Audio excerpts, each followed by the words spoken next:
Nah, just kidding. Ought to be a good, nice day here on the inside. So, first and foremost, appreciate it. I'm Roger, General Manager Versa. Got some folks still rolling in, grab you a drink, things like that. A little bit of housekeeping before we get started. If you've not been in here, just through that door to the left is the restroom. Help yourself in the restroom. Get up. We'll make this a very interactive meeting. Make it educational. So, if you saw the agenda, there's a lot of information we're going to try to cover today. Again, want to make it interactive. You know, one of the reasons why putting on such a meeting about every day, either me or members of the team here as far as Ursa to get asked questions. You know, what do you know about carbon? What do you know about 40B, 45Z? What do you know about sequestration? Well, the bigger things is, does anybody get paid? You know, how do we go through some of that stuff? So we're just, quite a bit of information. We're going to spend quite a bit of time on that. Over the course of the years, we've made a lot of connections. I've made a lot of connections. One of those connections is the group on here. You're going to see that our presenters today are going to be from a co-op up north in Iowa. You may or not have heard of them. They're a company called Landus. And one of the guys that's leading the charge on here is Bruce Vernon. And Bruce, some of the board members in here would know we've done a few board retreats with Bruce over the years and things like that. And what they bring today is just him and his team bring a tremendous knowledge base. So, so this is not a commercial for Landus. This is more about an education of the things that's going on in the industry. And so I want to keep it open, keep it honest. We'll go through today. We'll break a little bit for lunch here about noon or so. We've got lunch coming in. We'll grab it out there up front. We'll come back in and eat it. We'll kind of keep things moving, and we hope it to be valuable for you. So with that, I'm going to turn it over to Bruce. Bruce Vernon. Thank you, Roger. I've had the good fortune of knowing Roger for a number of years, and we've had a lot of collaboration, and I thought today was a good opportunity to share some of the things that Landus is up to. Just a quick, brief history on Landus. It's a merger of a merger of a merger of a merger. It's kind of a pain in the rear at times. We're approaching about $3 billion in revenues. Still trying to recover from some of these mergers. We're done doing mergers. That's why, you know, we talk about collaboration here. We'd like to work with Ursa and some other cooperatives around the country. Ben and I got some associate with other cooperatives in Nebraska, Minnesota, Missouri, Kansas, also some here in Illinois. But the innovation that the Landus, because of our scale, allows us to look at a number of different things. We're going to show you some of those things today. But also the ability to dedicate specific talent to things that are important to farmers is what we're trying to do. So Landus, like I said, is about $3 billion today. We're in the top 10 largest grain shipping companies in the U.S. In Iowa, we have 9 shuttle loaders. One of the things, and Craig will talk about this, but one of the things that some of our end users on grain, specifically on corn, they're looking to lower their CI score, their carbon intensity. And Craig's going to spend a little time on that. But we have a very large feedlot down in Panhandle of Texas. And I don't know, Craig, they take a shuttle 110 cars of corn about every 3 or 4 days from us. They sell their beef to a company called Cargill. Cargill sells that beef to Costco. And Costco is saying, hey Cargill, we want to lower CI score on our beef. Cargill's selling the feedlot, we want to lower CI score on our corn.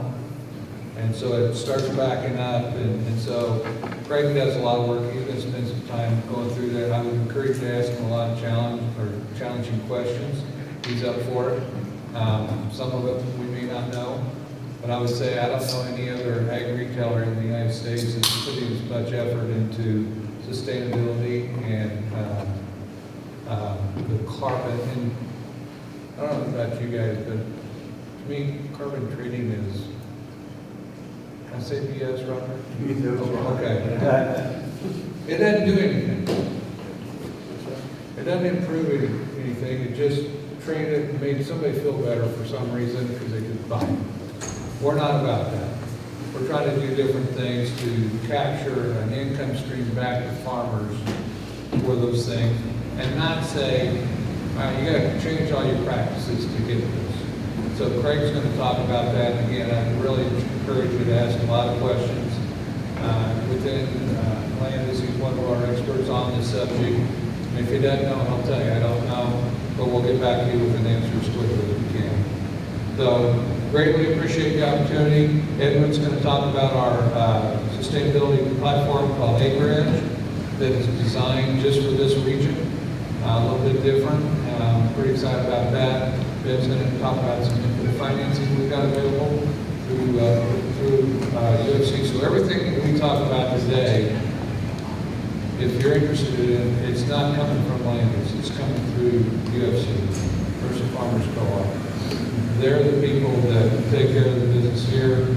We're back channel support, but Roger and I have had a good relationship, and that's why we say all the time it's about collaboration, not consolidation. We're done doing that. We want to collaborate with partners that have a willing interest. So with that, let me introduce Craig Bushka and get this started.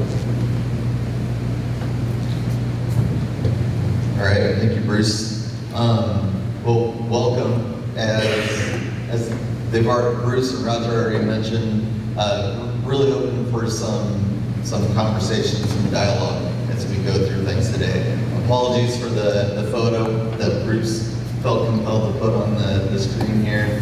A little bit about me real quick. I grew up in central Iowa, just east of Des Moines. Has spent my entire career in the ag space.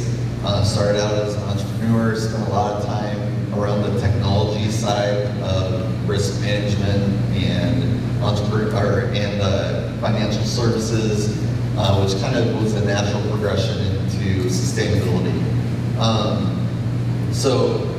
Show of hands, who here is excited about sustainability?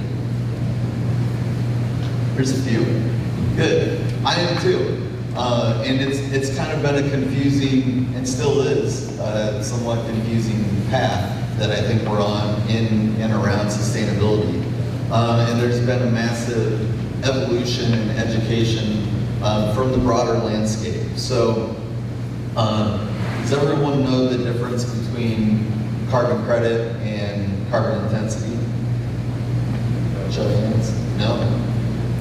There's a lot of confusion around it. So this is going to be oversimplified, and if I use any acronyms at any point that someone doesn't understand, please just interrupt me, raise your hand, ask me what I'm talking about. But so carbon credits essentially is all around the sequestration of carbon into the ground theoretically on a permanent basis. So carbon credits are created around the sequestration of that carbon into the soil.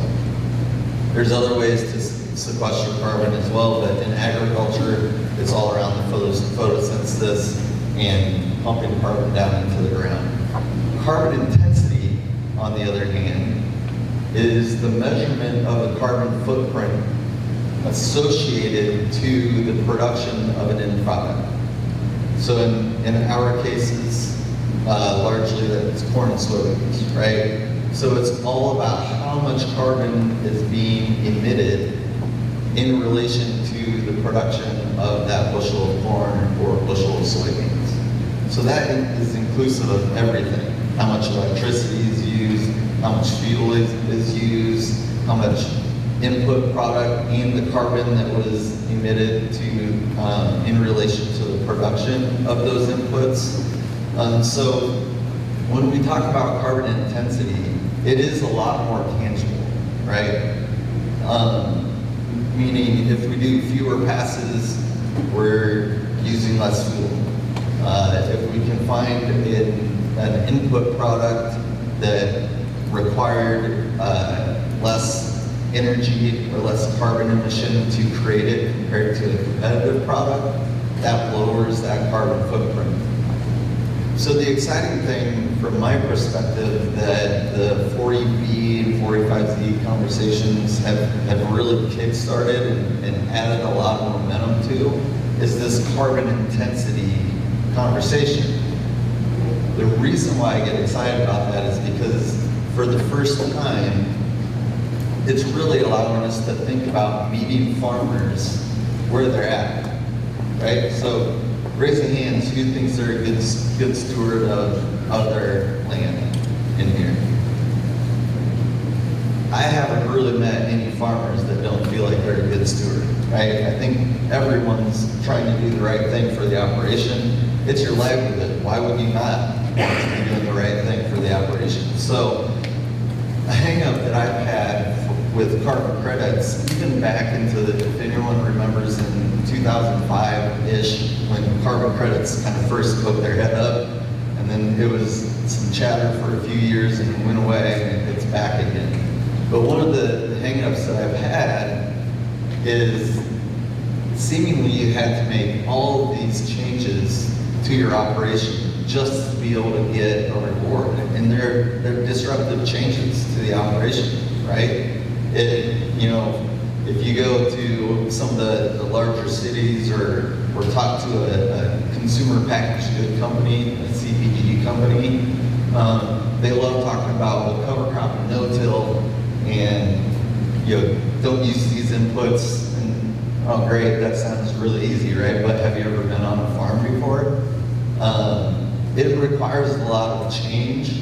There's both inherent risk and perceived risk, right? So perceived risk is still real risk, because if you perceive something as a risk, you're going to be hesitant to do it.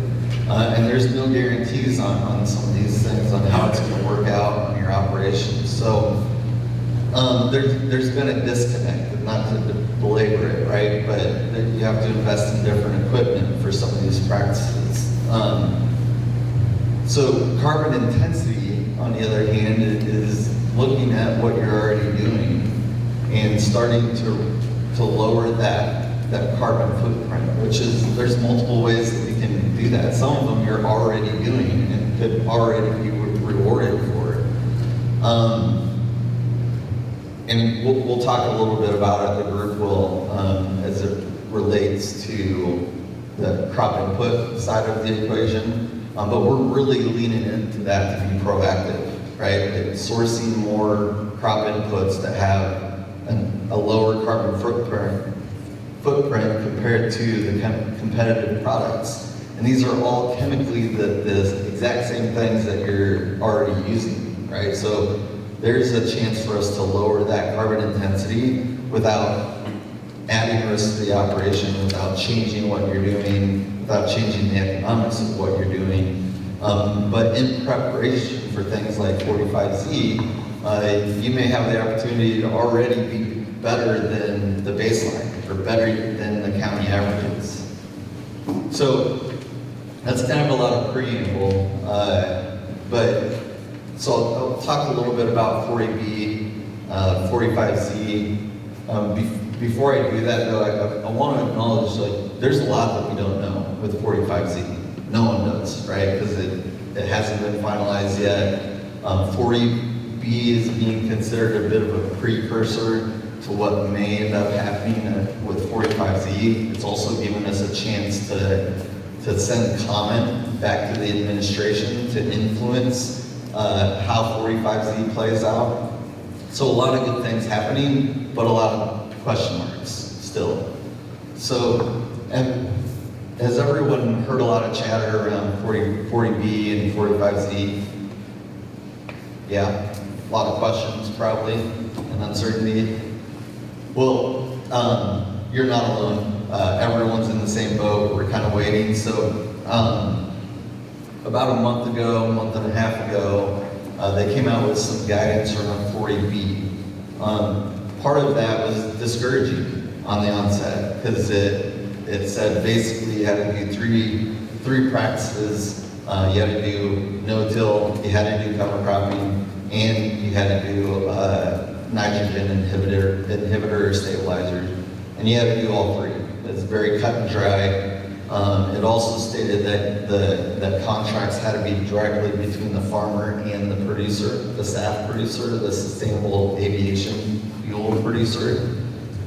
You know, in places like Iowa, I'm not sure about your area, I don't think there's any SAF producers in this this part of the country yet either, but we don't have any in Iowa, I can tell you that. So for a lot of farmers and groups, it was kind of a moot point. However, it's kind of scary to say, like, you have to do all three of these practices and the contracts has to be directly with the producer. So it's provided us a lot of opportunity. We have someone on staff at Landus, her name is Elizabeth Burns Thompson.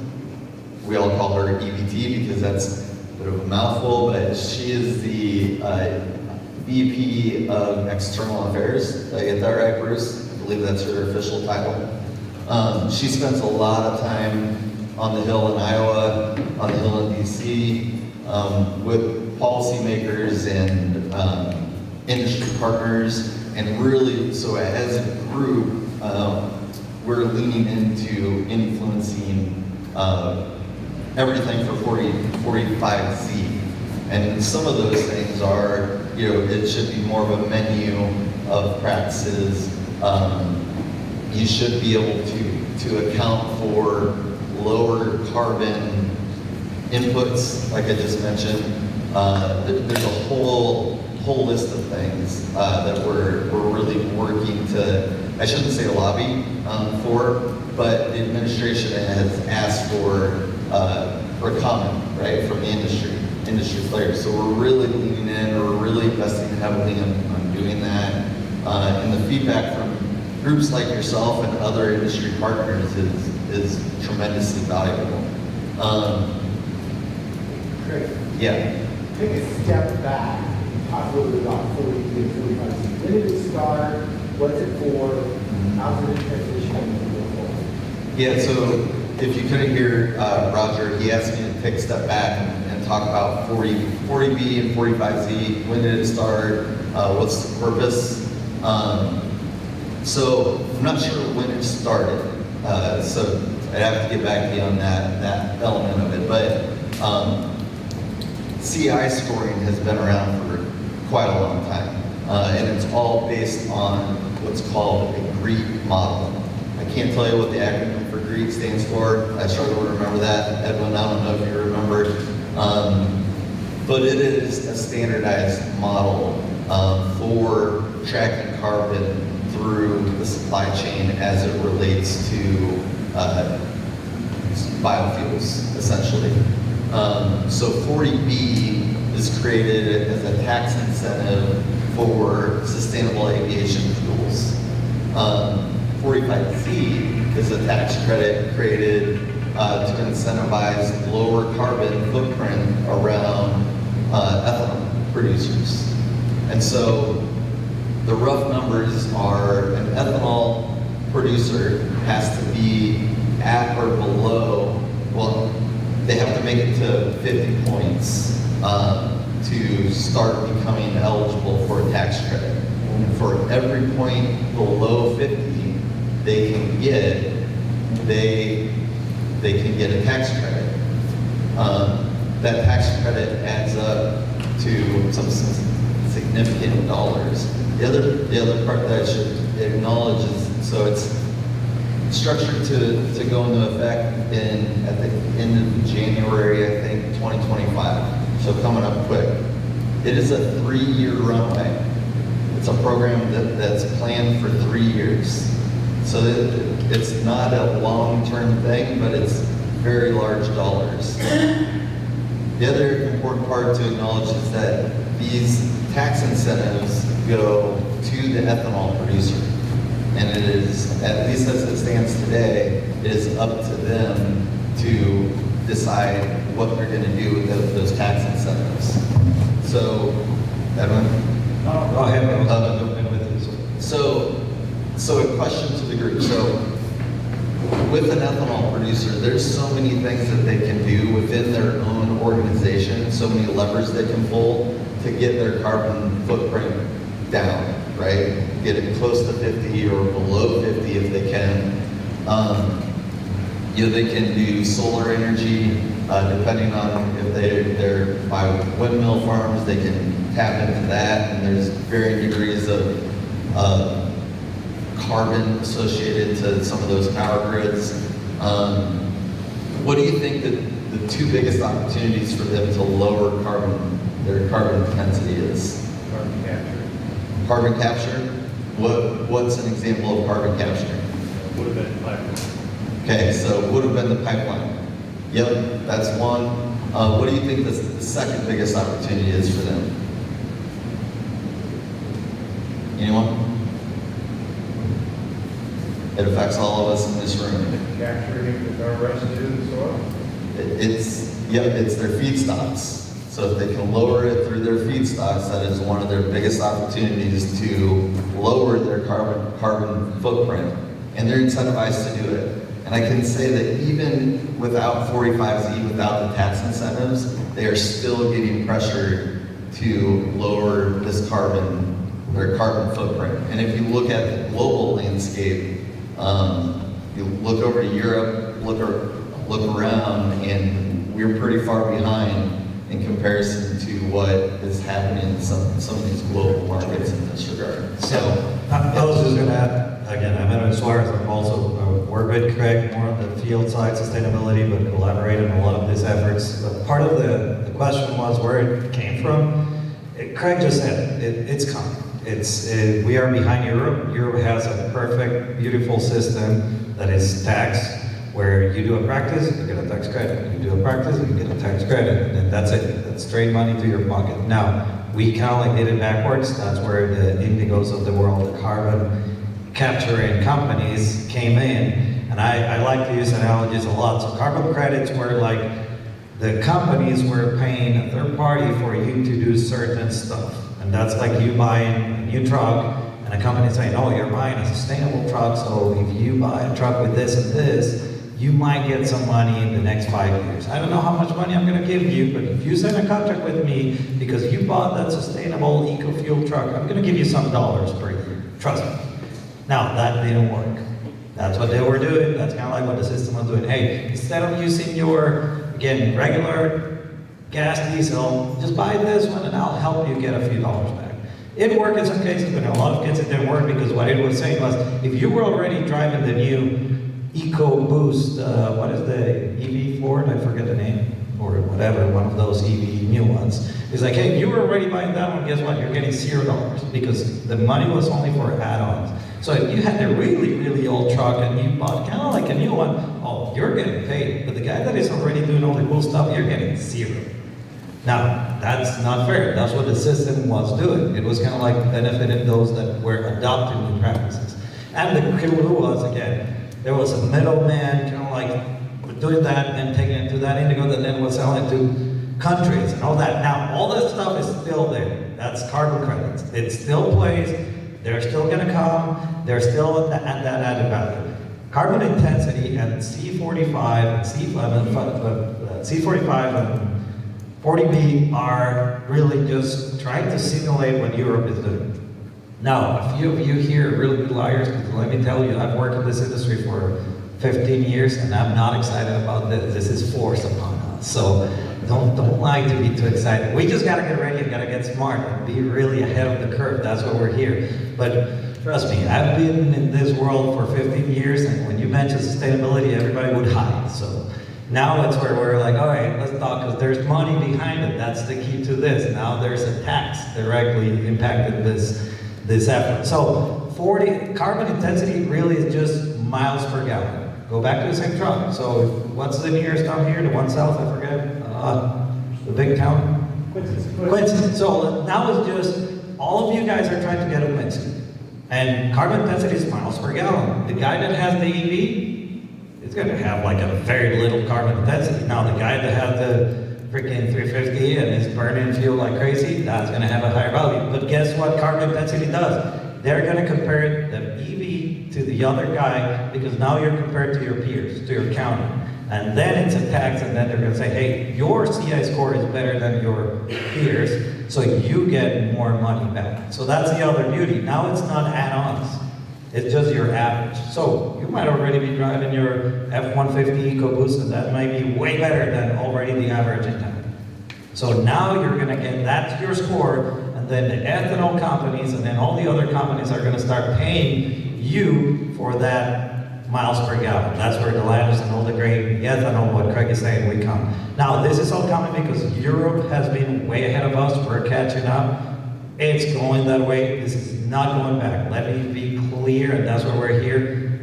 Getting ahead of the curve is what's key.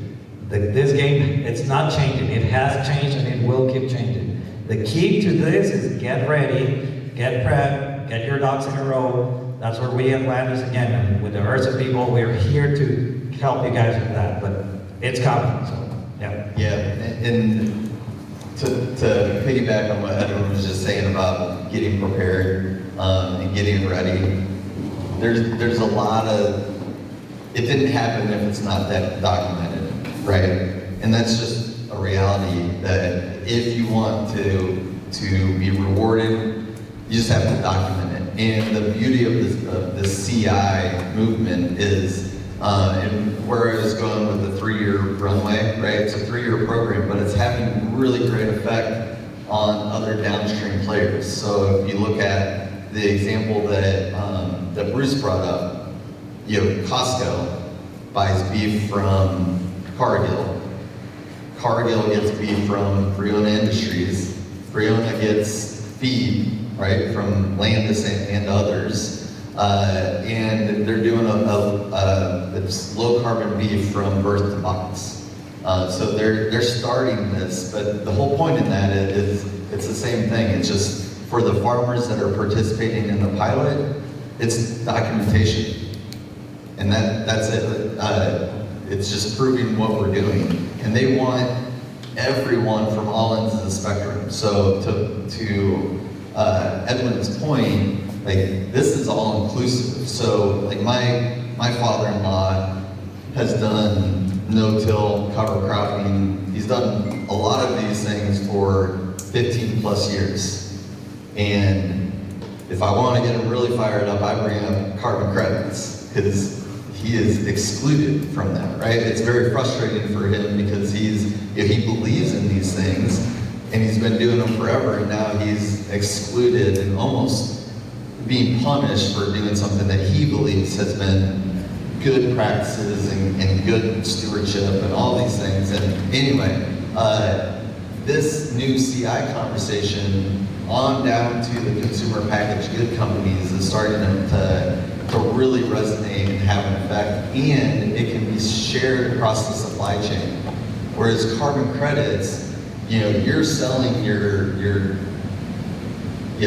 selling your first child, right? Like if you sell this once, you can't claim it anywhere else, and we have you for 5 years and all of these handcuffs. CI is very much an annual thing. It's a cyclical process. It is shared through the supply chain, as Bruce mentioned, and because everyone has to participate for it to work. But the documentation, as Edwin mentioned, is going to be key. Document it, or it didn't happen. So do we have, first of all, we've been talking a lot, so any questions before we keep going? Because I know there are a lot. Any quick, okay, I'll go in order left to right, so right there, and I'll come close or repeat the question. What's your name? What documentation are you talking about? So that's key. So documentation is, you need proof that you're doing what you're doing. So 4 hours, let's say. Now documentation, there are 2 types of documentation. Actual data from your John Deere ops, from your logins, from your whatever you do, or in some cases you can do attestation. That is saying, hey, I do 4 hours, I split my nitrogen, or I put an inhibitor, and it's kind of like a little letter, you sign at the bottom, you're good. So my way to explain this, it's in the past, with all these carbon credits, you guys were working with kind of like brokers. Like they were really like, let me get your data, I'll tell you exactly. And they actually need a lot more data, because it was really like a broker for that data to then sell it to someone. Now what we're trying to do, and I use the analogy, we're more like sports agent, trying to help them. So I need to show, you're my #1 draft pick. So I need to show that you're my Brock Purdy, but I need proof of that. Hey, look, these are his yards, this is how fast he runs, this is his combine numbers, these are his combine numbers, and then I show that eventually. That's your CI score, that's kind of like your attestation. But documentation is a bit of everything, and that's where we work. From what you have with your ops systems to attestations to, I mean, we even can provide a lot of that through satellite and a lot of things, like let's say a cover crop. We now have satellite imagery that can prove that you have cover crops. That way, it can just show, hey, here's my data that shows that I planted cover crops in more than 50% of the field. Stuff like that, that's where you need to keep help from people defining what you need, but it is easier than what we actually think. A lot of the time, you guys already have all this data. It's just a matter of kind of like putting it out there so that then you're check the boxes. Yeah, oops. This one's a little more sensitive than the other one was. So where there is data available, like if it's machine data to prove, it's, think of your crop insurance information. If you have that plus any available like real data sources and attestations like Edwin mentioned, sometimes it's photos. Like here's a photo, it's geotag, it shows that you did a reduced till practice or that there's cover crop there. Other questions? Yep. But with that in perspective, Greg, though, for ours, so Scott's sitting in the back. So Greg, if you put this stuff together, potentially we've got a marketing opportunity. We're going to be able to take that accumulated data with a carbon score and be able to market that and come back to you with some form of a premium. That's where it goes. That's right. Yep. Yep, and there's a lot of nuances, right? We could go super deep into the weeds. I don't think we need to, because very well said, like this is a chance to, so the GREET model is all based on county averages and energy averages, et cetera. So there's a good chance that most of you in this room is below your county average already. And the beauty is that it starts providing us opportunity to, in a very tangible way, monetize and calculate, okay, if you change this on your farm, here's the impact it will have to your CI. That translates into how much dollars that is, and then you can make a very business-minded decision on, is that worth it to me or not? Do I want to do that or not? So it makes so much more sense than so many of the carbon credit programs. I was just going to add to that point. The part that is very unknown right now is how much money you're going to get, because the C45 is not out yet, the tax. I mean, it's coming out in the next, I mean, they've been saying for like 2 months, they keep pushing it, so it should be out in like, let's say 1 month. But even after it comes out, the tax is for the ethanol plant, not for you guys, get the ethanol plant. But the ethanol plant needs your data to reduce their carbon footprint. So then it comes to the ethanol plant to sit down with all of us and say, okay, well, again, now I have Bert Purdy and Aaron Rodgers, and I have this guy, so you guys have the good players, and I need those in my feedstock. So now I'm gonna negotiate with you guys, I'm gonna give you X amount of dollars as a premium for your corn. So that's how this is gonna play. But in order to have that negotiation, goes back to, we need your numbers. We need your party come my numbers to then say, hey, sit down and negotiate with me so I can get a better kickback. Because if not, you're gonna be bullied and they're gonna keep the money. Instead, if we have that portfolio, then again, we're sports agents. We are really out there. And the beauty of it too, like right now at Landus, we're doing it. We're not waiting for 45C. We're already working with CPGs, the end user, kind of like skipping that middle process and saying, hey, even let's say 45C is like 40B. 40B is one of those, again, restraining shirts, like for you crazy people. It's like, no, because it's really 3 things. It is no-till, inhibitors, and cover crops. Really, raise your hand if you're doing all 3 here. 1, 2, that's it. Like 3 of the guys here. But as I said, if not, how many of you are going to switch to get that, and how much is the premium going to be? We don't know. And then that's for fuel for airplanes. So you need to send that specifically to a place that can process. And as what Craig was saying, there's not really around here. Now, maybe we could send it, but the beauty of this is get the ducks in a row, and then we can negotiate with the end user. Yeah.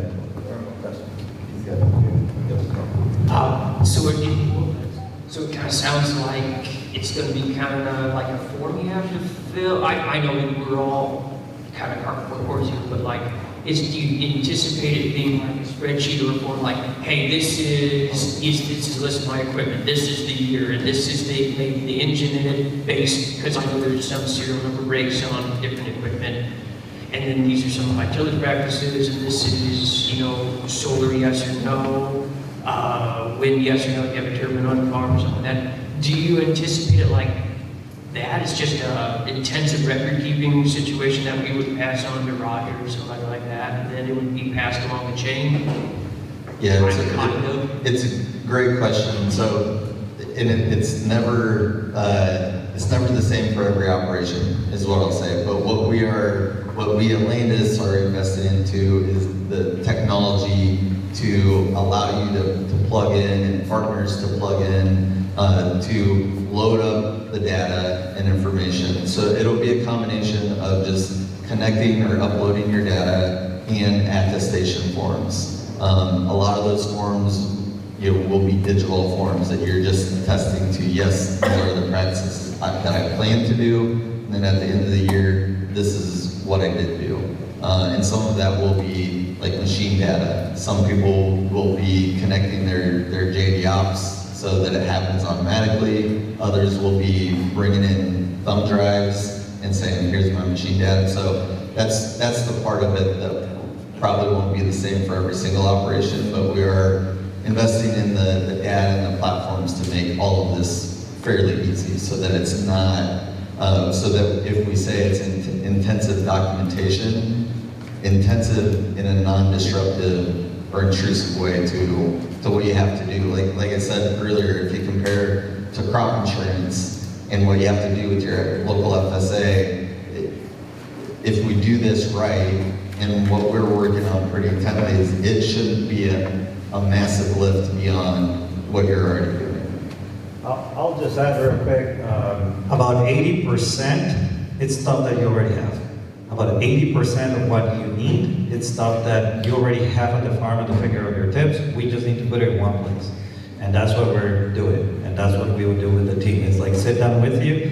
20% is going down the rabbit hole. 20% is if you have this, if you have that, and yeah, then you spend a little bit more time, but about 80 is the core bread and butter of the data that you guys already have and what you guys already do, and it goes from simple stuff, pictures, satellite, everything, it's just plug and play. My way to put this to you guys, and the goal that we're trying to do is, I don't know how many of you have had one of those solar panel people knocking at your door ever and telling you, hey, let me show you what I can do for you. But really, it should be like that. It's 20 minutes.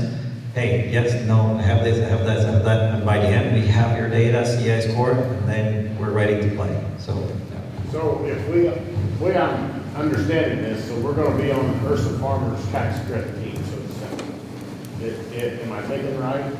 at the end, well, it depends. You're gonna create, you're gonna compile your data, and that's where we're gonna work together to have you there. And then your data is gonna be used to go negotiate with the ethanol. Now, you're gonna have to send, that's the other part of this. The grain has to go, it's gonna have to go there. Right. And then that's where the kickback then comes and then helps you guys. So it's kind of like you're playing in the team of players that are represented by Ursa Landus to negotiate. So what if I do four things?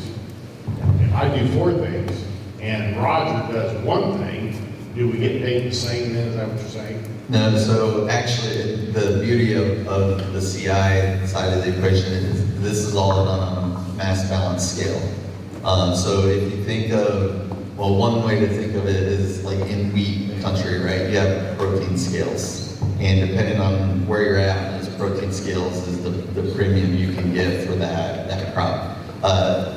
Envision this being very similar to that based on what you're doing for your field, right? Because you could have fields that are different too. So this field with those bushels, like you're eligible for X premium, if you will, for that. So the analogy I like that I think is appropriate to the industry we're in too is we're very much aggregators, right? So to get you a good price for your grain, Ursa has to be able to aggregate and move that profitably along the supply chain. this is no different when you look at your data, your documentation in regards to sustainability. We have to be able to aggregate it so that we can get you a premium and move it along the supply chain in a profitable, efficient manner. Who owns the data? The farmer owns the data. So every single project, the pilot that we're on, everything, you are permissioning your data to be used for a singular purpose. That singular purpose is to be able to quantify your carbon intensity as it relates to that field, and that's all it can be used for. So in exchange for that is where you get compensation. I use always the analogy of like, think about your CI score, two things. One, it's gonna be per field basis. So as Craig was saying, every field is different. You're different than your neighbor because every field is different. But your CI, think about it like your credit score. That's what it is. So the opposite, the lower your CI is, the better your number is gonna be, and you're gonna be treated better, your kickback is gonna be better, the banks are looking to give you more money because you're more reliable. Eventually, it's going to even help you with land value and everything because, hey, it means that you're doing all the right things, but now you have kind of like that chip on the shoulder. That's going to be the CI. Same as credit, hey, there's a lot of info that goes there. It's very similar. So lower CI, it's kind of like a high credit score. So, I don't want to sound greedy, but I'm already enrolled in a program and I get paid per acre for doing the practices that I do. Can we piggyback, remain with the current, but it's a 1-year contract with who I'm with. Can I include Ursa Farmers in that as well? It's a great question and one that I love because like I love the thought of being able to stack, right? Stack programs, stack benefits. So the answer to that is it depends. And the more specific answer to that is typically, and this is an overgeneralization, but if you are claiming anything carbon related in the program that you're participating in, you can only do that once. So with 45Z, you can't do 45Z in a carbon credit program on that particular field. Now, on the other hand, if it's a pay for practice program, you can do that, and you can do 45Z, or you can do a carbon claim related program. So if you're doing, we have farmers in the pilot that we mentioned with Friona. That's the beef and ethanol pilots. If they're doing this pilot, they can't do other carbon programs, but they can still do like EQIP or CSP. Or there's other programs out there that are paying for their cover crop, period. And that's all the program is, right? So that's not a carbon program, and so they're free to participate in both. Hopefully that is specific enough. There's a lot of nuance in there, but Yeah, I'll say that's actually one of the big hiccups right now, 45C, figuring all that out because it's okay to be greedy, but the government is greedier. So they're trying to figure out how to not give you money twice. So they're trying to kind of close the loops and say, I'm giving you money here through NRCS or WSC, so no, I'm not going to give you twice. So now, to how Greg pointed out, we're going to help you guys stack up as much as possible. That's part of what we're doing here is, hey, you can do this and you can do that. You can do an equip and you can do this. Now, some, as I said, some are going to be no. In general, the government is going to try to close the door into allowing you to get from multiple buckets. However, one might be carbon, one might be a watershed bucket, and they might be okay with that. So those are the nuances that they're trying and figuring it out. That's why it's taking longer. But we're going to work with you guys, stacking it up as much as possible because it's more money for you guys, and that's it here. So maybe, Craig, maybe overgeneralization, but it might be such that Ursa comes out, we kick out a communication that we're looking for 1 million bushels of a CI score of 40, or whatever that number is. And then there creates the opportunity. And how do you come into that opportunity? It's going to through these practices and attestation. And it might not be that, Rich, you might be that, yeah, you're going to add more, and Roger's going to add less with the bushels, but, you know, but there's gonna be ways we gotta figure that out. But it's gotta start with the opportunity. It's gotta start with, and it could be that Landus could have an opportunity to come to us and say, hey, there might be, we're looking for another 500,000 acres of something, or 200,000 acres of something.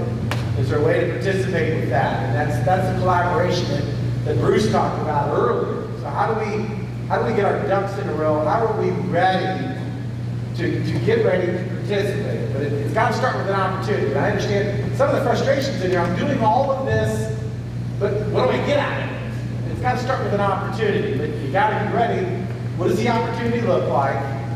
It's probably not going to be the same for everyone, but it's going to come up with. You end up with a score. So we've got to understand how we create the score. We got to understand what goes into the score. And then from that, we've got the ability to market that on the other end. You don't see it today, but that's where I think it's going. One real quick, I'll pass it to Greg, and then that way I'll loop in with what I'm going to talk later is, don't be afraid of a bad CI score. It's great because you have room to play, and then we're going to come and help you guys reduce that score. So even when you're saying there, it's like, hey, this is like your credit score. Hey, I might be at 650, but we're going to help you get to 750. And that's where the inputs, the practices are going to help you. So we have the roadmap to then get to the better CI scores and get more money. So the key here is get your score. Then we can work with you guys. If you guys are up there, great. If you guys aren't on here, we'll help you get up there. And as you said, then that's where the practices and inputs come in. Yeah, well said. And in a way that you want to, right? It's got to be right for your operation to do it. The other thing I want to acknowledge here is, so you are hearing a lot of imperfect answers today. I want to acknowledge that. But we are investing in the ability to navigate a multitude of different scenarios, right? So you've heard me mention a couple of times, and Bruce mentioned, we're doing a couple of very successful pilots right now. That is helping us get prepared for certain outcomes with 45Z. Some of the pilots are with other downstream partners, right? More on the consumer packaged goods side. So that one is a more known and stable path because all the decision makers are at the table. We're not having to wait on the administration. So I think it's worth acknowledging that there is a lot up in the air, but we're investing in and working on multiple scenarios so that we're ready to be proactive and ready to be ahead of the curve once things settle as they do settle, and then we're out there generating opportunities that can happen right now, right today. So it's kind of a diversified approach to this because it's going to continue to ebb and flow and evolve under our feet, right? It's kind of been proven out the last 5 years or so that this is an ever-moving, ever-evolving thing. So any other questions, Roger? Anything that we haven't touched on yet? Yep, awesome. So what's the timeline? What's the timeline for the platform to be available to turn the data in? So you keep talking about this number. Yeah. We don't know what we'll turn it in. We don't know when we're going to turn it in. What's the idea on that? Yes, the platform is, so we have a proof of concept platform. We're working with a couple partners too, so depending on I hate using programs because what opportunity is interesting and relevant to this region. We have tech partners that already have platforms ready to go for us to utilize. The one that we're investing in and building is probably a bit longer out. It's probably 6 to 12 months from being in a really mature state. And all of these are going to continue to evolve. But depending on the opportunity, we already have solutions ready to go. And some of it's still fairly manual, right? Like some of what Edwin listed is, hey, we have to come out and grab some photos from you or have you text them. You know, it's imperfect, but there's already options there depending on the opportunity. I'd say, I mean, we can take it right now, everything. It's just that now it's manual. So it's like, right now it's like going to your tax person, sitting down and doing it there. we hope that in a year it's more like TurboTax. We just kind of like you click, click, click, and we're good to go. So yeah, Great analogy. we're ready.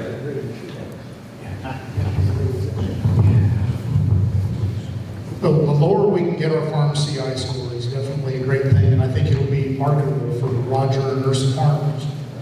But today, the way I understand it, SAF rules and a CI score of 50 is not attainable with an ethanol plant with conversion without capture and sequestration of carbon. Is that?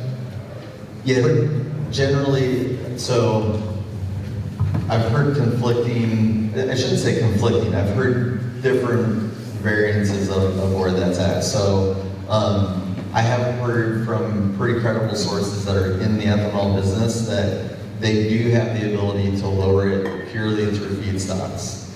But that's assuming they can actually measure and get enough low carbon grain to do so. So we're in really good areas, right? Where you guys are here, or we are in central Iowa, we inherently have lower carbon grain compared to a lot of other areas. But the easy button is if you're able to bury the carbon on site for the ethanol producer, or if they are on a pipeline, that's the quick easy button.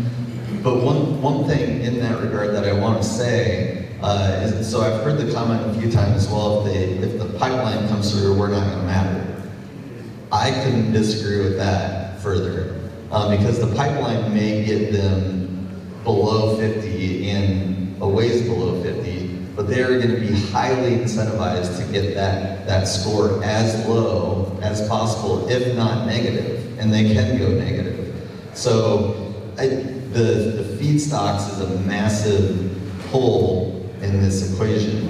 And the same is true if you're talking to a cattle feeder, right? The cattle feeders have gotten very good, believe it or not, at measuring CI. Where do you think the most difficult place for them to measure and quantify carbon intensity is? It's in their feedstocks.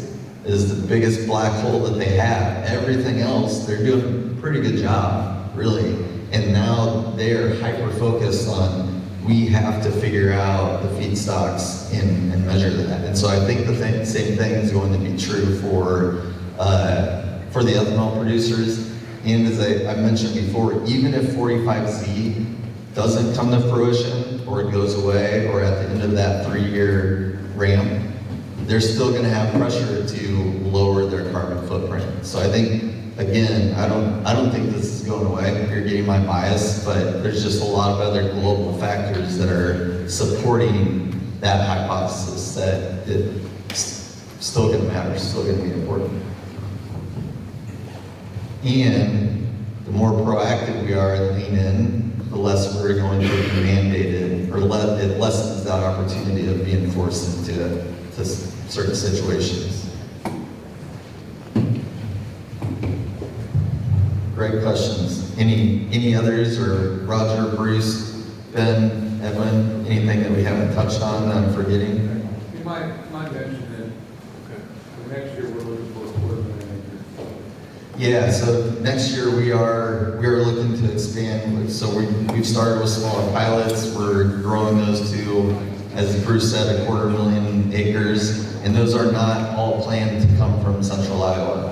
It's going to come from areas like this. We're going to be pulling some from Kansas likely. And so we are building out a portfolio approach to this entire equation.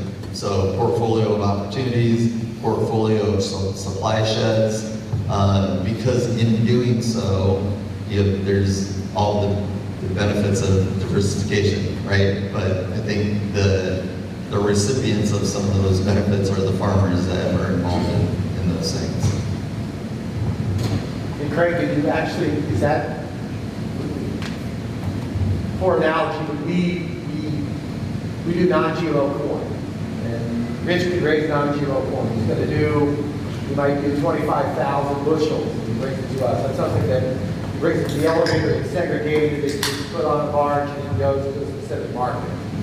Is that true with what we do with, we start talking about the carbon score? You guys would come to us and say, Ursa, would you have interest in 100,000 acres? That's 100,000 acres of corn that we've got to accumulate, segregate, attest to the data. It's a great question, and the answer is no. So this is by no way, shape, or form is this IP grain. So it is mass balance, right? So if something were to come out, I'm not saying it's impossible, but if they came out and said this has to be identity preserved, there would be no participants. And so they would get nowhere on their goals. So this is very much a mass balance approach, which is why when I made the data aggregation equation, that has to come along with, we have to know where it's coming, where it's going, what supply sheds, but this is not an IP equation. So how do we help you get more value for what you raise? So the market's looking for this. It's looking for low CI scores. So we got to be able to test it. You got to be able to track it. So we're going to be looking for markets, but then we've got to figure out, do we have it? And what can we go to market with? Yep, well said. Well, Roger, you're kind of, Ursa Farmers is kind of river-based right now. If you got a whole lot of ethanol plant up in Iowa somewhere, how do you do that? But again, we're not. You're not, okay? We're not. It's mass balance. We're going in. So someone, you got to think about all this is on paper. Someone says, it'd be like Ursa coming out and saying, Ursa, you got to lower, the powers that be say we got to lower total score down. Okay. And we've got to be able to test it. He says we've got to be able to prove it. But how do we do it through our feedstocks? It's not, Scott can't snap his finger and sell it. He's got to, it's everybody in here that's raising it and hauling it to us to be able to lower that number down. And then you got to figure out how do you lower it down. And then so it will get tricky though, Rich. So if we had an opportunity to do a million bushels of corn and you got a higher score than me, we need you more. Worse than you need me, but you still need me. And so there's a balance in there.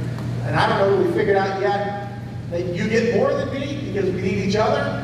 But that will have to be figured out. But it's kind of like a big paper game. It's a paper game that we have got bushels. We're going to sell it to something. We've got an obligation. We've got to satisfy it. Here's the things that are necessary to satisfy it. But these are the things that we have to do to get there. Is that correct, Greg? Yes, well said. So does that mean that every person that dumps grain will have to have a score? No. Just okay. No, but it'll come into our aggregate score. So we've only got, so we handle 40 million bushels of corn, 50 million bushels of corn, and we've got 10 million bushels of that.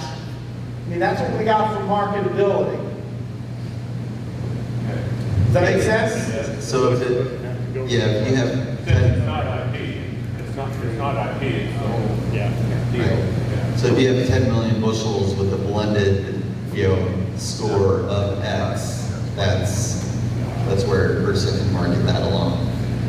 But your field by field would be very specific, and you would know what that is. Oh, that's where the county average also sets the bar. Yeah. That's the average, county average, and then you go from there. So we can take, if we had 50 million, if we had 10 million that's got a determinable score, the other 40 million is the county average that comes in to come up with our mass score. Is that a correct statement? You're not actually trading credit, you're trading credit for the CI block. You're not trading credit, you're trading holding product. You're That's trading right. a credit off of the credit. Yes. Yep.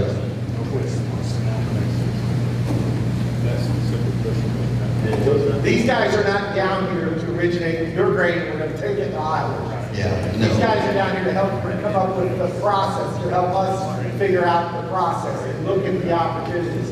And there will be, and Bruce started off talking about collaboration. So what, is there value to go to the market with larger quantities? I don't know what end users are looking for.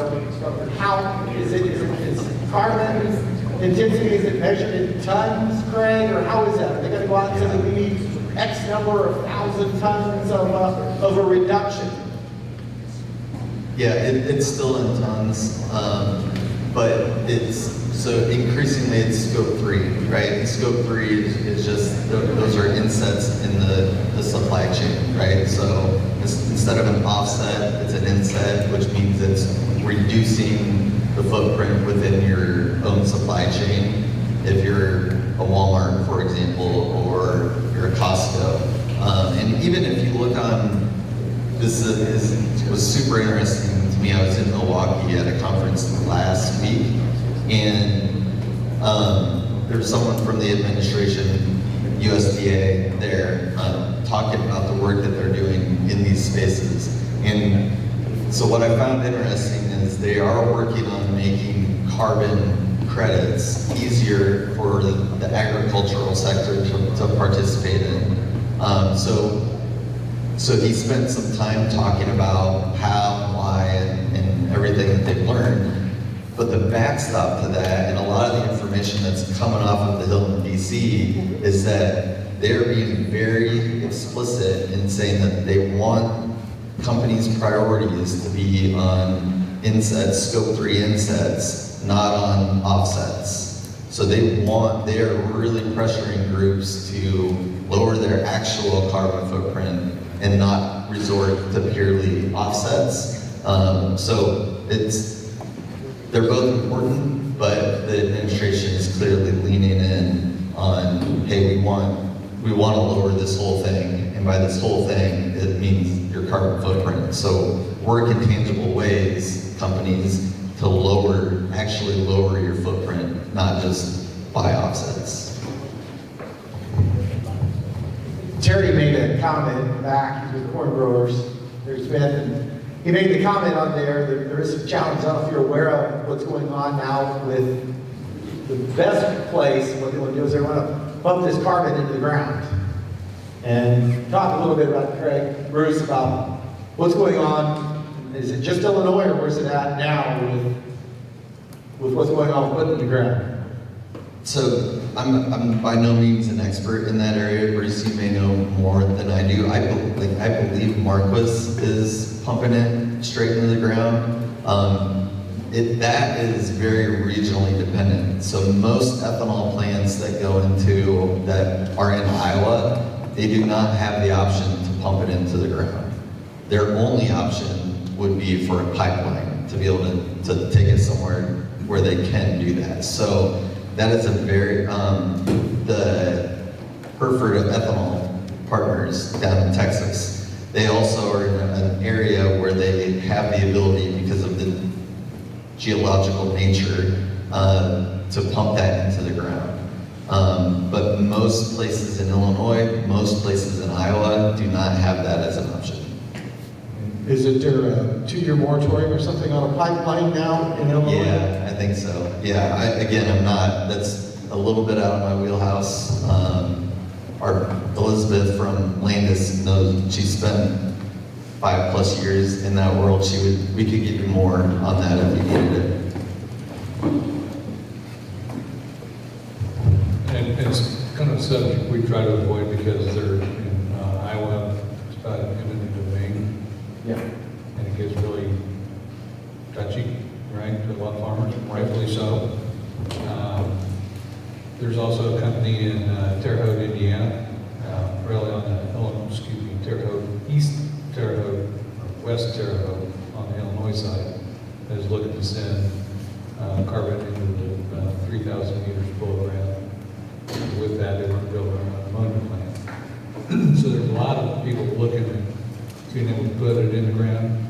We think a better way to do it is use our crops, put it in the ground, and keep farming the way we want to farm, but capture more of that carbon intensity score, because we're we're putting more carbon into the ground by doing some things. Yes, sir. I have a question. Is that, people don't want that pipeline because it's so dangerous to have that. If there's a leak, it could kill livestock, people, and everything. Is that right? I'm not that familiar. Funny story of me. That company reached out to me about 4 years ago and wanted me to be the CEO of this venture. And I said, no way, because we canceled the crude oil pipeline out of Canada. And now you want to send something to a pipeline that people believe is worse than crude oil. Right. I'm not touching this thing. Right. I don't understand it, if it had a leak, if it does to livestock or whatever. The bigger concern that we're seeing is the eminent domain of coming across your farm. Right. And that's why people don't want it, is because it's dangerous. Right. And it goes all the way to Beulah, Montana, or Beulah, North Dakota, where there is a nitrogen plant. They make urea and ammonia there, and they would stick it down into the ground 3,000 meters. Well, is that stuff flammable? It sounds like a Edward question. Yeah, I've heard that, same as you, it's just the risk. I mean, they say it twofold. One, the risk for an accident happening is way lower. Sure. But if it happens, it's Yeah. way worse. So, yeah. But it's a flammable. Yeah, it's a little fun. It is There's flammable. something. So that's the risk. Why don't they just burn it for fuel instead of popping it in the ground? That's a great question. Yeah, that is. But yeah, so that's the one too. Right. Very good. Well, Craig and Evan are going to be around the balance. Encourage you, especially during lunch, in the corner. We got a little time before lunch. Thought we'd cover a couple other things. So really the rest of the agenda we're hoping to share with you are some of the things that we have available that fits a carbon intensity improvement. Okay?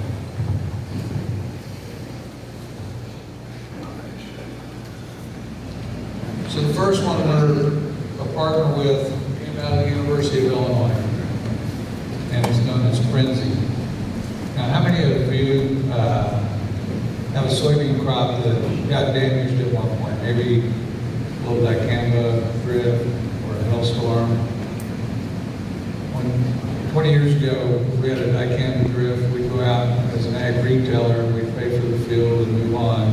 More recently, we've said, let's let it go to yield, we'll pay the difference. Frequently, the yield's been a little better than the rest of the crop, right? So this professor, he was at New Mexico State, now he's at University of Illinois. Started looking at he was watching mule deer eat milkweed out in New Mexico, and they'd eat the tops off these milkweed plants. And you go back out a couple weeks later, the ones that they got bit off flourished. So he started looking at that. So he's done 7 years of research at the University of Illinois.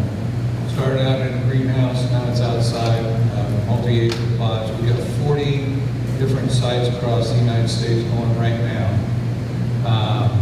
40 1-acre sites.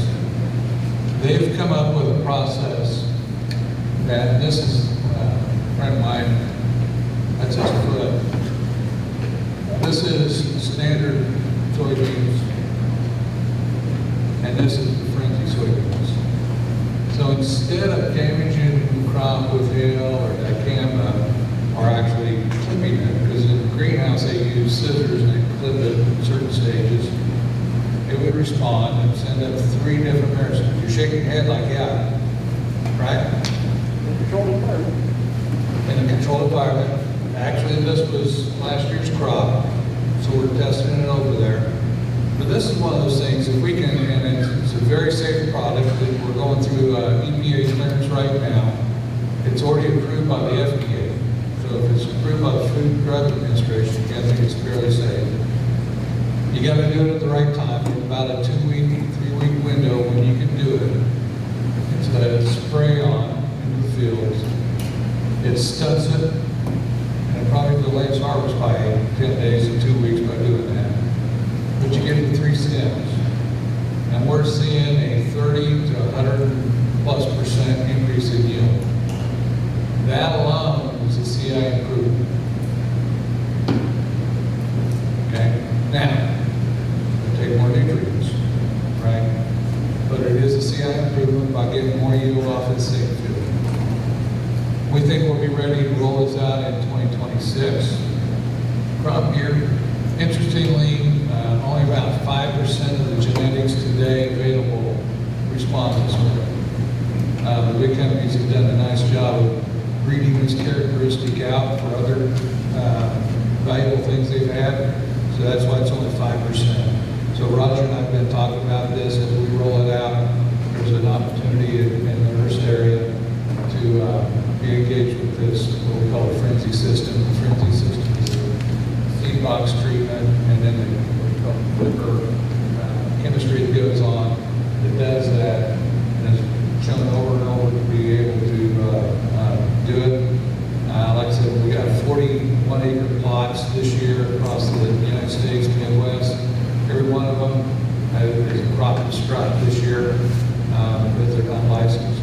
But pretty excited about the opportunity, what this could do on the CI score. We're going to show you some, one of the things we want to do, invite you all later on to our office in Des Moines. We have what we call a connector. And this is an example inside our innovation connector room that shows this and has a lot better description than I can. I'm not an agronomist. That's why we got Edwin here. I struggle to spell agronomy, so I'm from Kansas. We either raise wheat or we raise wheat. Those were the two choices.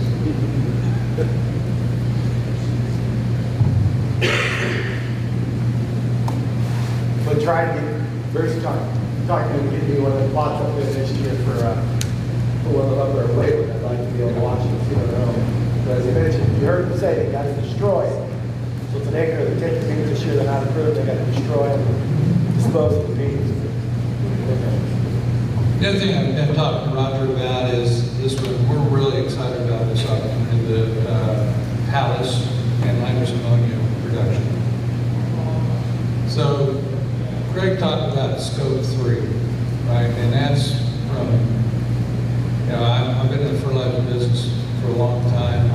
If you're bringing in product from the Arab Gulf to here, you're paying, you have a carbon intensity score that goes up because you got the diesel fuel for the vessel to get it here, and you got to get it up the river, and then you got to do this.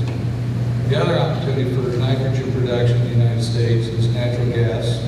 Most of it's that way. Probably 98% of the nitrogen plants in the United States is natural gas. And it emits a tremendous amount of CO2 to the sky. This plant, the first one operational, was installed in Kenya. The second one in the entire world is at Boone, Iowa, at our location. We got a picture of it here a little bit.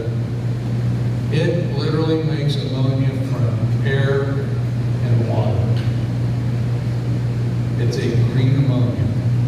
There is no carbon emission of any kind. Now, there is carbon emission from the electrical source. Our plant in Boone, Iowa, which we're inviting you to, is a couple hundred yards from the Farm Progress Show. Yes, sir. What about the one in Weaver, Iowa? Just about a few years ago. So the question was, what about the one in Weaver, Iowa? That is a natural gas feedstock. Again, puts a CO2 score, quite a bit of CO2 in the air. And this one, it is electricity intensive. But the one in Boone, Iowa, we have the first one in the United States. Don't get excited. It makes 1 ton a day. But it is solar powered, so it is a 0 carbon score. The next one goes in the United States is in Fort Dodge, Eagle Grove, Iowa, at our location, and it will make 20 ton a day. And we have room to put 3 of those there, so it'll be 60 ton a day production. We're looking for places around the country. Ben and I have been to Kansas, Missouri, Minnesota, and Ursa. Look at this opportunity. It's all that comes up, it all shows up in containers. It is, so I don't understand the whole process, but they run electricity through the water, and it separates the hydrogen and the oxygen. oxygen goes back out to capture the hydrogen, to get the nitrogen out of the air, and that produces green ammonia. So the way it's priced then is Ursa would not ever own this equipment. The people that came out with it, Thales actually owns it, and we'd be able to offer the price of ammonia for the next 10 years at market minus. So we're pretty excited with this opportunity. The people we met with in Missouri, they want 5 of them. And the cost of the ammonia is kind of dependent upon the price of electricity in this marketplace. So we've already talked to Thales. They're looking around Ursa farmers' crop locations where they might fit. But the other thing, I don't know where you're getting ammonia today. If it's Weaver, probably got built-in $50 a ton freight rate. If this is sitting here, there's no. We're only about maybe 30 miles. Okay, all right. That's Bowling on. Okay. So again, this one really comes back to what Craig and Edwin were talking about. It really lowers the carbon intensity score of your corn. And little company, anybody ever heard of Poet? Sure.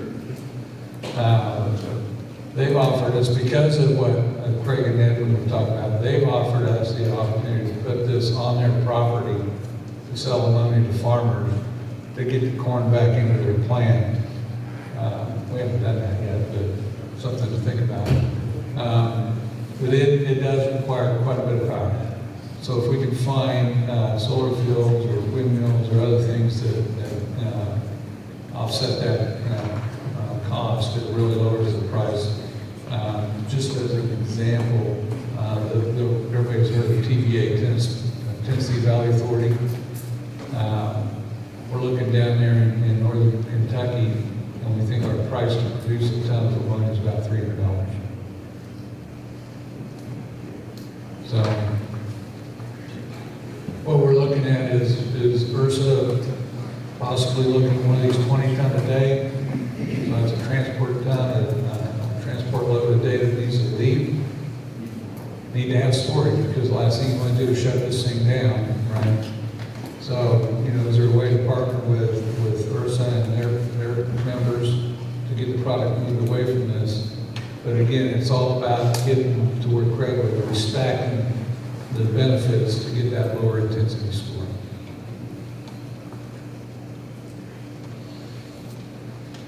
Any questions on those two? When you say storage, are you wanting like farmers to store it on their farm themselves for years use? Is that what you're saying? I think ideally, if we could find some farmers that would be willing to put in enough storage for their annual use, that'd be the way to do it. Ursa's probably looking at, if we go that far, some additional storage, because you need to be able to hold a certain amount, be able to get away from there. But you'd have a 10-year contract on the price, so you can hedge your corn further out as well. Yes, sir. Does that $300 per ton include cost of equipment or depreciated hours or tons? So Thales always owns the equipment, so there is no depreciation on it. The only depreciation would be if we put in storage, and if you need some transport trucks to get away from home. Yeah,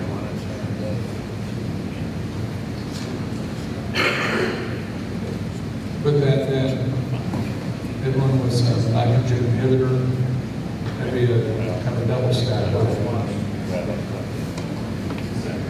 So those are the kind of things that Landus is looking for collaborative partners with, to be able to roll these kind of opportunities out to farmers. The 250,000 acres that we're looking for corn next year, actually it's probably, Craig won't say it, but I'm going to, probably twice that amount with 2 different programs we're looking at. We can't find that many that fast in the Landus footprint, so we're looking to find partners out here that could supplement that for us. And once you have it, it's yours. Roger, I don't know, do we want to take a break, or do you want to Yeah. break before lunch? Check lunch. I don't think lunch is quite here yet. Kid's gonna look there.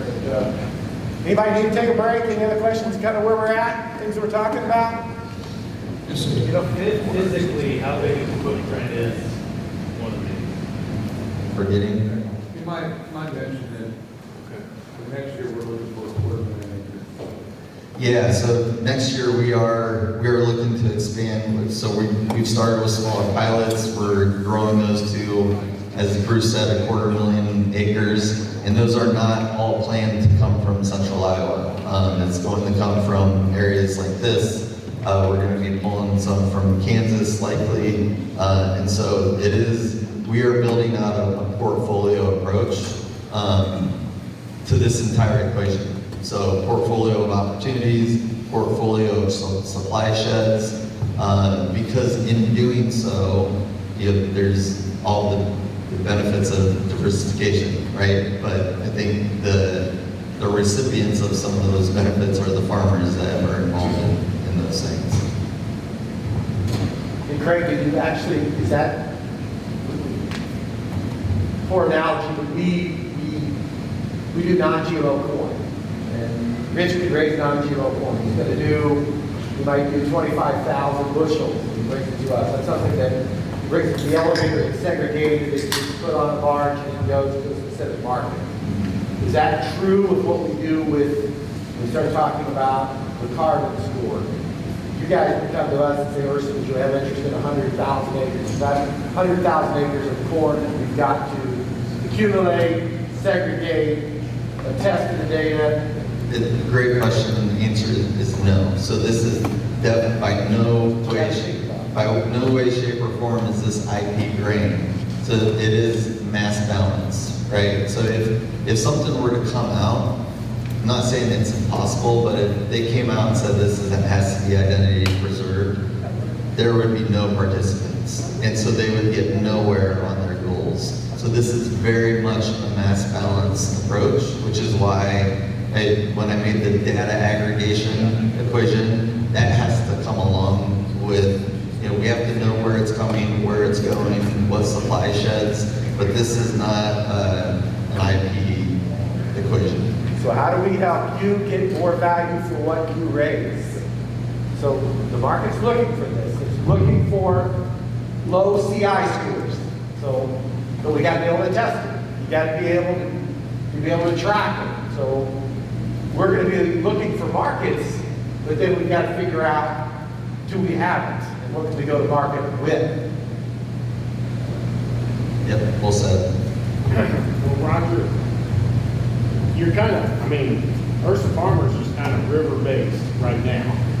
If you got a whole lot of ethanol plant up in Iowa somewhere, how do you do that? But again, we're not. You're not, okay? We're not. It's mass balance. We're going in. So someone, you got to think about all this is on paper. Someone says, it'd be like Ursa coming out and saying, Ursa, you've got to lower, the powers that be say, we got to lower total score down. Okay. And we've got to be able to test it. He says, we've got to be able to prove it. But how do we do it through our feedstocks? It's not, Scott can't snap his finger and sell it. He's got to, it's everybody in here that's raising it and hauling it to us to be able to lower that number down. And then you got to figure out how do you lower it down. And then so it will get tricky though, Rich. So if we have an opportunity to do a million bushels of corn and you got a higher score than me, we need you more. Worse than you need me, but you still need me.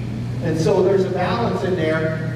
And I don't know that we figured out yet that you get more than me because we need each other. But that will have to be figured out. But it's kind of like a big paper game. It's a paper game that we have got bushels, we're going to sell it to something, we've got an obligation, we've got to satisfy it, and here's the things that are necessary to satisfy it. But these are the things that we have to do to get there. Is that correct, Greg? Yes, well said. So does that mean that every person that dumps grain will have to have a score? No. Okay. No, but it'll come into our aggregate score. So we've only got, so we handle 40 million bushels of corn, 50 million bushels of corn, and we've got 10 million bushels of that. That's what we got for marketability. Does that make sense? So if it, yeah, if you have Since it's not IP, it's not IP, it's the whole, deal. Right. Yeah. So if you have 10 million bushels with a blended, score of X, that's where a person can market that alone. But your field by field would be very specific, and you would know what that is. Oh, that's where the county average also sets the bar. Yeah. That's the average, county average, and then you go from there. So we can take, if we had 50 million, if we had 10 million that's got a determinable score, the other 40 million is the county average that comes in to come up with our mass score. Is that a correct statement? You're not actually trading credit, you're trading credit for the CI law. You're not trading credit, you're trading holding product. You're That's trading right. a credit off of the credit. Yes. Yep.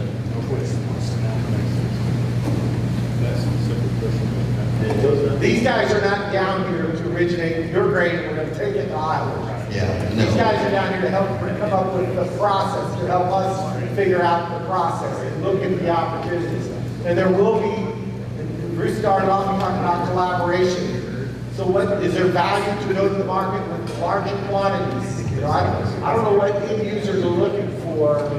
How, is carbon intensity, is it measured in tons, Craig, or how is that? Are they gonna go out and say that we need X number of 1,000 tons of a reduction?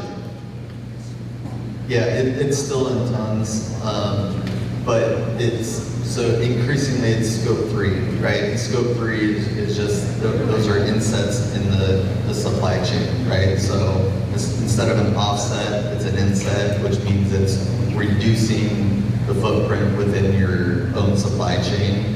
If you're a Walmart, for example, or you're a Costco. And even if you look on, was super interesting to me. I was in Milwaukee at a conference last week, and there's someone from the administration, USDA, there talking about the work that they're doing in these spaces. And so what I found interesting is they are working on making carbon credits easier for the agricultural sector to participate in. So he spent some time talking about how, why, and everything that they've learned.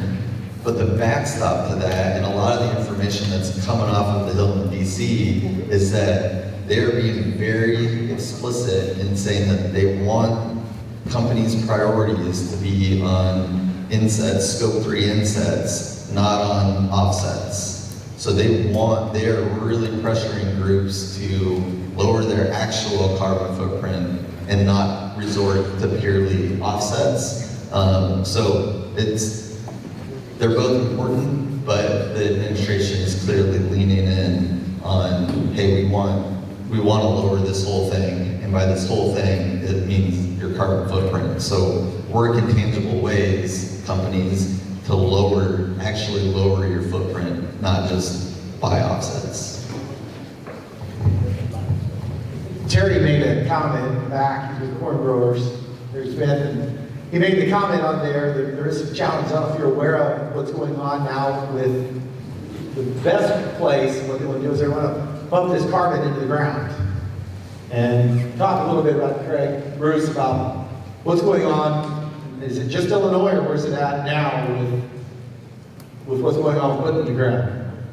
So I'm by no means an expert in that area. Bruce, you may know more than I do. I believe Marquis is pumping it straight into the ground. That is very regionally dependent. So most ethanol plants that are in Iowa, they do not have the option to pump it into the ground. Their only option would be for a pipeline to be able to take it somewhere where they can do that. So that is a very, the Hereford Ethanol Partners down in Texas, they also are in an area where they have the ability, because of the geological nature, to pump that into the ground. But most places in Illinois, most places in Iowa do not have that as an option. Isn't there a 2-year moratorium or something on a pipeline now in Illinois? Yeah, I think so. Yeah, I'm not, that's a little bit out of my wheelhouse. Our Elizabeth from Landus knows, she spent 5+ years in that world. We could give you more on that if we needed it. And it's kind of a subject we try to avoid because they're in Iowa, it's about eminent domain. Yeah. And it gets really touchy, right, to a lot of farmers, rightfully so. There's also a company in Terre Haute, Indiana, really on the, Terre Haute, East Terre Haute, or West Terre Haute on the Illinois side that is looking to send carbon into the 3,000 meters below ground. With that, they want to build an ammonia plant. So there's a lot of people looking at being able to put it in the ground.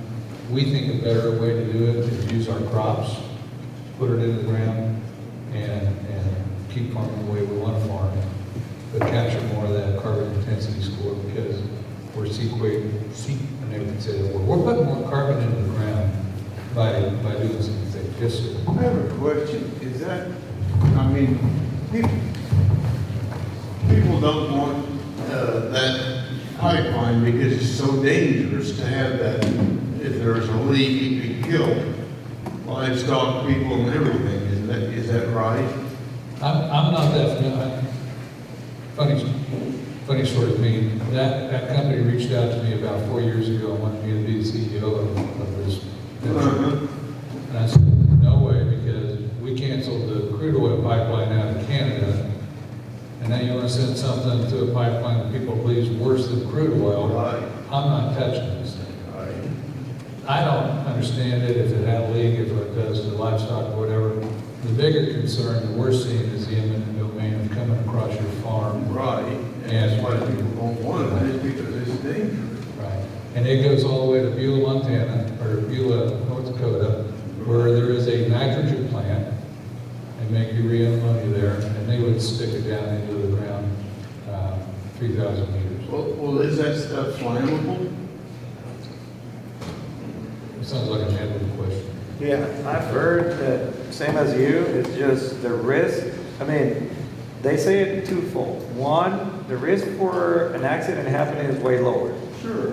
But if it happens, it's way worse. So, But it's a flammable. yeah, it's a little fun. It is flammable. There's something. So that's the risk. Why don't they just burn it for fuel instead of popping it in the ground? That's a great question. Yeah, it is. But yeah, so that's the one too. Very good. Well, Craig and Evan are going to be around the balance. Encourage you, especially during lunch, in the corner. We got a little time before lunch. Thought we'd cover a couple other things. So really the rest of the agenda we're hoping to share with you are some of the things that we have available that fits a carbon intensity improvement. Okay?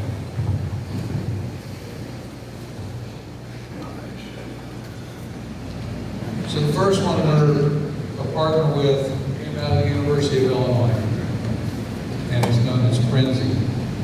Now, how many of you have a soybean crop that got damaged at one point? Maybe a little dicamba drift or a hailstorm. 20 years ago, we had a dicamba drift. We'd go out as an ag retailer, we'd pay for the field and move on. More recently, we've said, let's let it go to yield, we'll pay the difference. Frequently, the yield has been a little better than the rest of the crop, right? So this professor, he was at New Mexico State, now he's at University of Illinois. Started looking at he was watching mule deer eat milkweed out in New Mexico, and they'd eat the tops off these milkweed plants. And you go back out a couple of weeks later, the ones that they got bit off flourished. So he started looking at that. So he's done 7 years of research at the University of Illinois. Started out in a greenhouse, now it's outside, multi-acre plots. We've got 40 different sites across the United States going right now.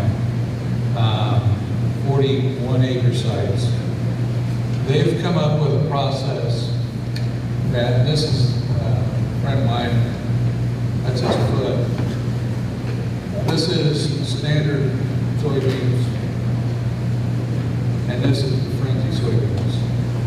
So instead of damaging the crop with hail or dicamba, or actually clipping it, because in the greenhouse they use scissors and they clip it in certain stages, it would respond and send up 3 different parasites. You're shaking your head like, yeah, right? Controlled environment. In a controlled environment. Actually, this was last year's crop, so we're testing it over there. But this is one of those things, if we can, and it's a very safe product, that we're going through EPA clearance right now. It's already approved by the FDA. So if it's approved by the Food and Drug Administration, I think it's fairly safe. You got to do it at the right time, in about a 2-week, 3-week window when you can do it. It's a spray on into the fields. It stunts it, and it probably delays harvest by 10 days to 2 weeks by doing that. But you get the 3 stems. And we're seeing a 30 to 100+% increase in yield. That alone is a CI improvement. Okay? Now, take more nutrients, right? But it is a CI improvement by getting more yield off the same field.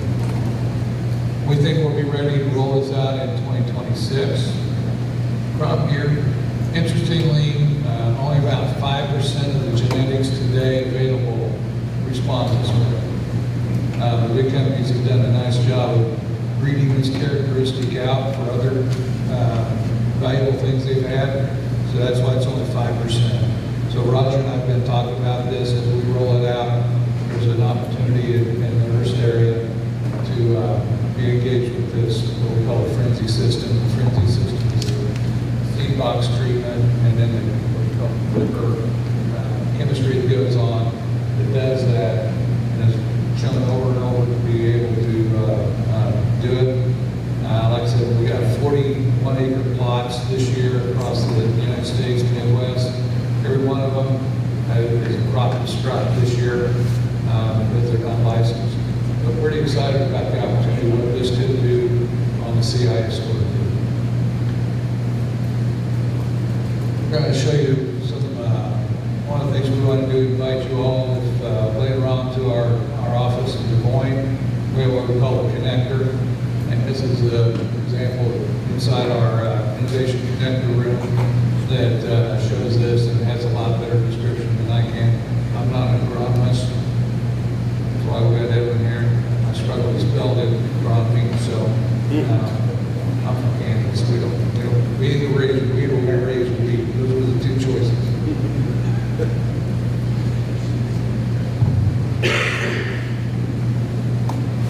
But try to get, Bruce talking to give me one of the plots up there this year for one of the other labor. I'd like to be able to watch it and see their own. So as you mentioned, you heard them say they got to destroy it. So it's an acre of the 10 beans this year, they're not approved, they got to destroy it, dispose of the beans. The other thing I've been talking to Roger about is this one. We're really excited about this opportunity, the Palace and Landus ammonia production. So Craig talked about scope 3, right? And that's from, you know, I've been in the fertilizer business for a long time. If you're bringing in product from the Arab Gulf to here, you're paying, you have a carbon intensity score that goes up because you got the diesel fuel for the vessel to get it here, and you got to get it up the river, and then you got this. The other opportunity for nitrogen production in the United States is natural gas. Most of it's that way. Probably 98% of the nitrogen plants in the United States is natural gas. And it emits a tremendous amount of CO2 to the sky. This plant, the first one operational, was installed in Kenya. The second one in the entire world is at Boone, Iowa, at our location. We got a picture of it here a little bit. It literally makes ammonia from air and water. It's a green ammonia. There is no carbon emission. of any kind. Now, there is carbon emission from the electrical source. Our plant in Boone, Iowa, which we're inviting you to, is a couple hundred yards from the Farm Progress Show. It's a, What about the one in Weaver, Iowa? Just about a few years ago. so the question was, what about the one in Weaver, Iowa? That is a natural gas feedstock. Again, puts a CO2 score, quite a bit of CO2 in the air. And this one, it is electricity intensive, but the one in Boone, Iowa, we have the first one in the United States. Don't get excited. It makes 1 ton a day. But it is solar powered, so it is a 0 carbon score. The next one goes in the United States is in Fort Dodge, Eagle Grove, Iowa, at our location, and it will make 20 ton a day. And we have room to put 3 of those there, so it'll be 60 ton a day production. We're looking for places around the country. Ben and I have been to Kansas, Missouri, Minnesota, and Ursa. Look at this opportunity. It comes up, it all shows up in containers. It is, so I don't understand the whole process, but they run electricity through the water and that separates the hydrogen and the oxygen. The oxygen goes back out to capture the hydrogen, to get the nitrogen out of the air, and that produces green ammonia. So the way it's priced then is Ursa would not ever own this equipment. The people that came out with it, Thales actually owns it, and we'd be able to offer the price of ammonia for the next 10 years at market minus. So we're pretty excited with this opportunity. The people we met with in Missouri, they want 5 of them. And the cost of the ammonia is kind of dependent upon the price of electricity in this marketplace. So we've already talked to Thales. They're looking around all of Ursa Farmers crop locations where they might fit. But the other thing, I don't know where you're getting ammonia today. If it's Weaver, probably got built-in $50 a ton freight rate. If this is sitting here, there's no. We're only about maybe 30 miles. Okay, all right. That's Bowling, Illinois. Okay. Now again, this one really comes back to what Craig and Edwin were talking about. It really lowers the carbon intensity score of your corn.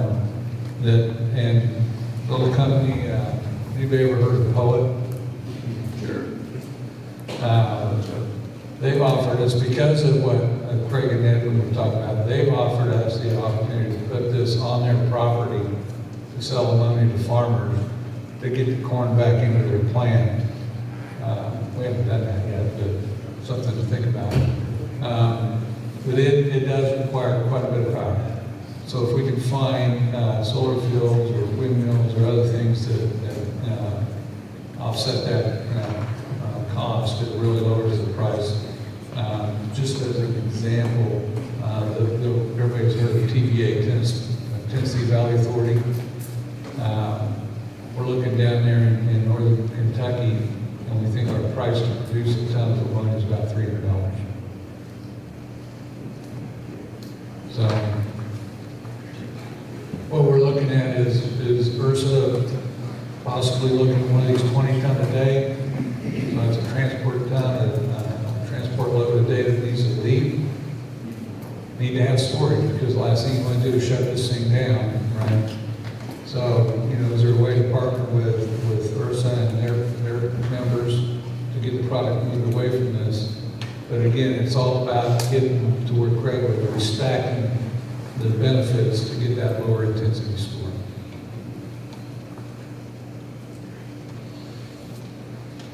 Any questions on those two?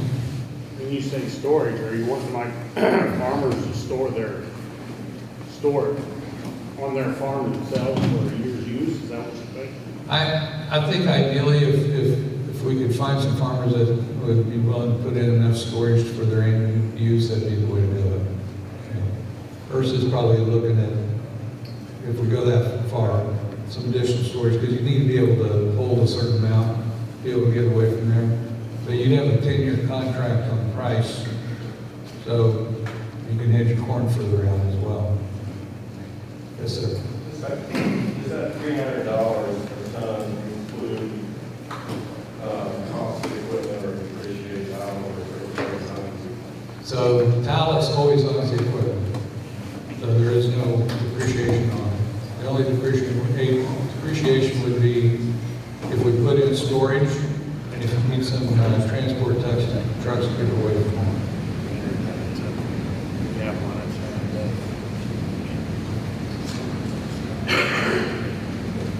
Put that in, hit one with some nitrogen inhibitor, maybe a kind of double stack.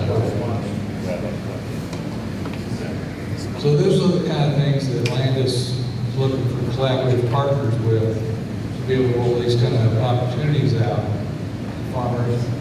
The 250,000 acres that we're looking for corn next year, actually it's probably, Greg won't say it, but I'm going to, probably twice that amount with two different programs we're looking at. We can't find that many that fast in the Landus footprint, so we're looking to find partners out here that could supplement that for us. And once you have it, it's yours. So Roger, I don't know, do we want to take a break, or do we want to break before lunch? Lunch, I don't think lunch is quite here yet. Kid's gonna look there. But, anybody need to take a break? Any other questions, kind of where we're at, things that we're talking about? Yes, sir. You know, physically, how big of a footprint is one of these? So with room to get the riser so we can get it away, about 4 acres.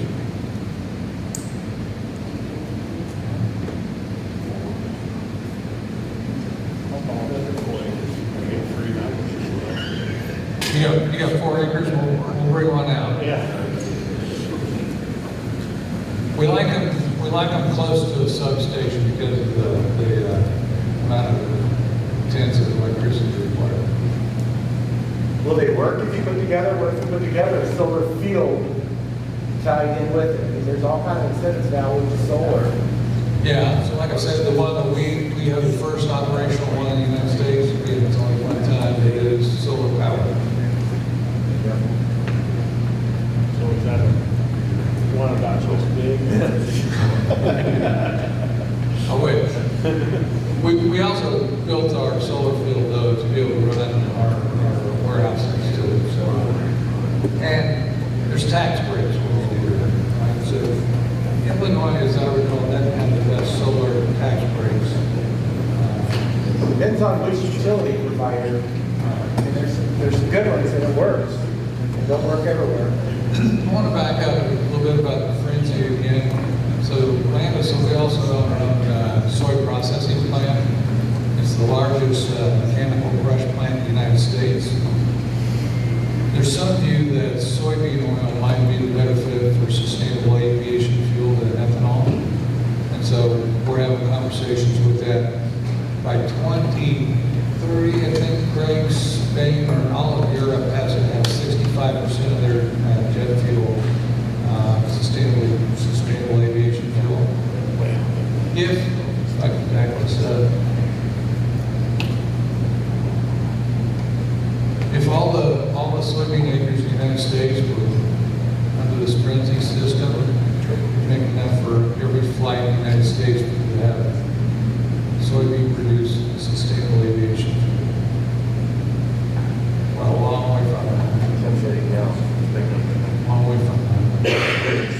Bruce, does it, enhance the yield, does it enhance anything else, protein or? Excellent question. So the oil content does go up slightly, but the protein goes up to 10%. So it is a better feedstock.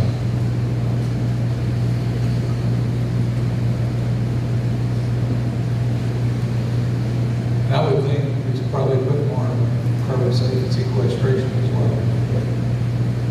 I'll put it down. So Ben, you want to cover conduit real quick?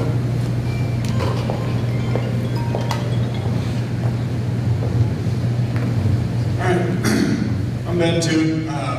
First of all, I just want to thank everyone for joining us again today. I know everyone's busy right now, and it does mean a lot to get you out here and take 4 hours of your time to come listen to what we've got, so I appreciate you all joining us. With that being said, I'm going to talk to you guys about conduit. Just to be fully transparent, I am not the expert on conduit. I'm acting as the messenger here, so I'm going to kind of run through what it is and some of the benefits to it. Conduit is our input financing program that we developed. We're working with Roger right now to offer it to you guys, and it's all through URSA. It'll be through their website. But what it is a fintech platform, a financial technology platform to do your input financing. It's a very simple application online. Fill it out. It doesn't require as much information as maybe you've been used to traditionally. Go through some of the benefits with you. It's got high credit limits. Like it says, access up to $1 million in input line credit. You can do more than $1 million, but those kind of come situationally based. Quick approval process. I mean, right now we're looking at like 20, 30-minute approvals after you submit your application. It gets sent in, and we can get you approved really quickly. No tax returns required. Kind of like I was saying, it's a really simple process to get you applied and approved. Consolidated financing, it's one loan to cover all your crop input needs. The big theme here is just to keep it simple for everybody. Easy renewal, again, it's an effortless renewal process, maintains continuous access to financing year after year. Transparent terms, clear and transparent pricing and loan terms, ensuring you know exactly what you're getting. Got a flexible maturity date. Repayments due January 2026. Gives you time to manage and repay your loan. And then this fintech platform, it's super simple. Roger got a little bit of a demo on it from our conduit team, but it'll be on URSA's website. If we end up going this route, you'll go to URSA's website, you'll fill out a form online, you get approved instantly, and you've got access to, like I said, up to $1 million in input financing. So this is all new to Landus. We launched conduit a month ago, maybe 2 months ago, but this is a new program for Landus, and we're excited to work with URSA and offer it to all of you. So a couple things with this, why would it go up and off financing? So there's, Ben didn't say, but there's about 3 tiers on here. There's a tier 1, that it's all unsecured. So they're the end, they're gonna take it, it's gonna be a loan that's out, and there's no recourse back to the co-op. So my board members sitting here, they don't like to hear that. There's no recourse. So we got something on, we're not jacking around with ARs, we got dollars that are going out. There's a potential tier 2, some of those that don't necessarily have, and it's like a scorecard credit. Everybody here who's borrowed any money knows the scorecard system.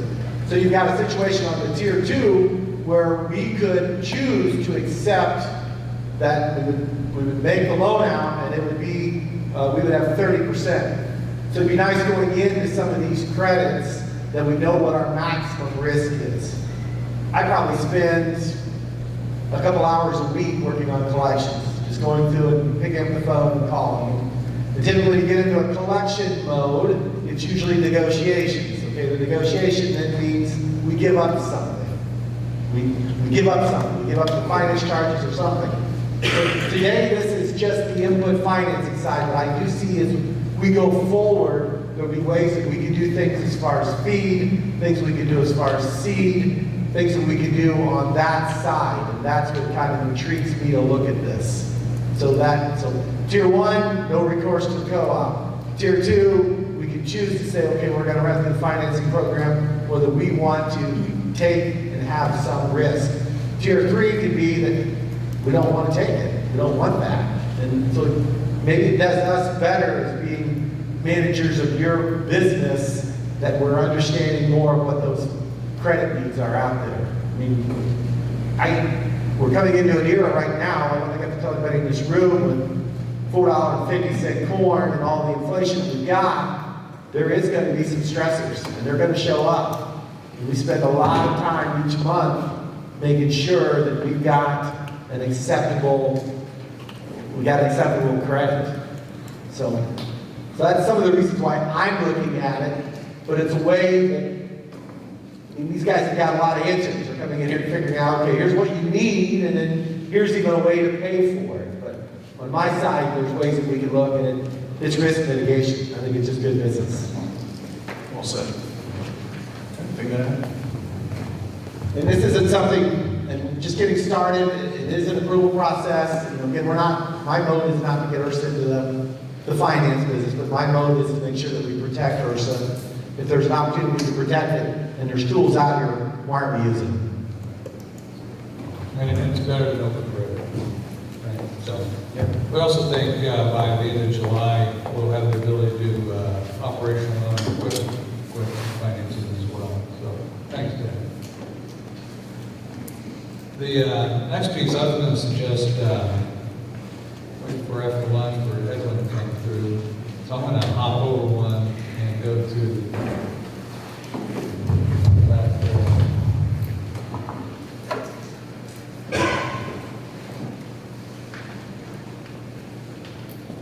So, like I said, the farm progress shows in August.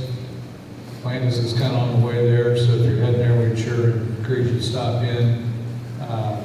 Our Eco Edge, and pictures don't always tell 1,000 words, right? But our Eco Edge has different products. So we've got the green ammonia in there, we've got Sulfur Plus.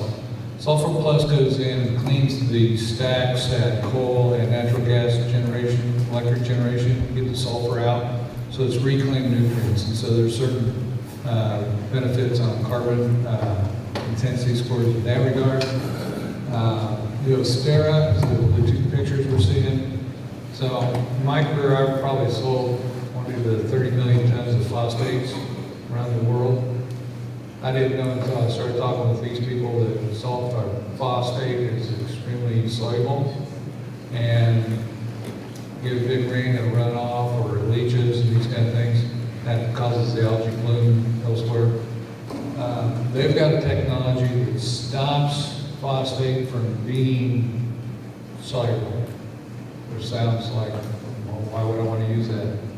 It's only available to roots.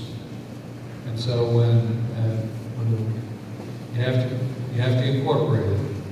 But once the root touches this phosphate, it's basically MAP that has been treated. Once the root touches it, it releases just a little bit of citric acid, and that allows that plant to pull it in. And so on a year like this year, in our area, these are actually one of our agronomy reps, his own field on soybeans, with such a wet year we've had through spring, really showing the improvements on this. This is the corn patch we have in Kansas City, Ben. Yep. Again, they were really wet down there. So planted the same day, same varieties and everything, but with all the heavy rain they got down there, you can see the difference in the two things. This again adds to that carbon intensity improvement. So these are the kind of things we're testing right now. We're testing some in Iowa. We're also testing in Kansas. And if it proves out, and these pictures don't necessarily equate to yield, right? But we want to see it at yield and see where it comes through. These are the kinds of things that we want to share with people in URSA to be able to bring these carbon scores down and also improve, beyond just carbon, we talk about sustainability a lot. I like the word sustainability better than carbon because it includes waterways, a number of different factors beyond just carbon. So this is a sustainable product that really benefits. And then the other one down here, Craig, you might have to help me, but it's ICL. So that product is mined 5 miles Under the ocean. Pardon me? Under the ocean. Under the ocean. And I lived up in Canada for a number of years, and we, Canada's big about potash, right? A lot of the U.S., probably 95% of the potash the United States uses comes out of Canada. You go up there to look at these mines, and they're 3,000 meters below ground. There's a mountain of tailings. Anybody ever been up there and seen these? Mountains of tailings. This is 100%, they call it organic, because there is no tailings. And And again, it's a lower CI improvement, it's a sustainable product. We have rights for distribution on all these products in the United States. And it's, again, just another sustainable product line that we're testing right now. We've got some out in Iowa, we also got some out in Kansas that we're trying. So pretty excited about those opportunities. These are the kind of things that are available to be seen in our Innovation Connector. Everyone's working hard on this one right now. Terra Ag Technologies, they're out of Europe. Again, an organic product. It's a waste product from Italy. Their claim is it doubles the carbon sequestration of row crops in the United States, which is huge. So, everyone, we got 2 different trials going on in Iowa right now, one corn and one bean. We're trying some this fall in Kansas on wheat. There's a ethanol plant down there that is really wanting to lower their CI score. For some reason, they use wheat for their ethanol production down there. We're going to be rolling this out on probably 10,000 acres in a trial down there. But if it does that, if it doubles the sequestration, that's a tremendous CI improvement for us. What is it? Spray on? What is it? Fertilizer? Yeah, it's 10, go ahead. It's relatively high rate. You put it at your BP, and But again, it has a lot of metabolites. It's a really rich product. You put it kind of like at BT, and it is a high rate right now. But the idea, so we have trials. We're going to evaluate crop performance, soil quality, and then yield quality as well. But this guy is not only, it's the product, it looks really good, really promising based on their data and their trials, but also it's what we can get on the kickback. So now with all the CI scoring, we can get a lot of these products to be sponsored. So then we have the CPGs and others. These are, when we were talking about, you have bad credit, you have easy tools to kind of like crank it up fast. These are the quick plug and play, lower your CI, because you go from like, again, a phosphate or a nitrogen product source to a green ammonia, a star, Terra, that then we can just plug and play. And we can find kind of like a way to then sponsor the cost of this type of products that usually have a premium and make it very affordable with all the plus sides that they have. So again, this one is about 10 gallons, BT, so it's kind of like your fungicide pads. You can go at a very high rate instead of the water with a lot of benefits to the crop. That's what this one is. On corn, on beans is a little bit different, same thing as wheat, but kind of like a water substitute type.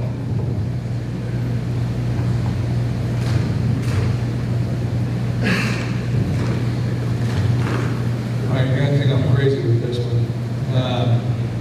Late season corn nitrogen application. These 3 brothers went together and started this study. We've talked to them. We actually have one on the left in our Innovation Connector. This is the actual unit that sits in the parking lot when they came to see us. So it literally goes down between the corn rows, the late season nitrogen application. If your hay is not tall enough to get through.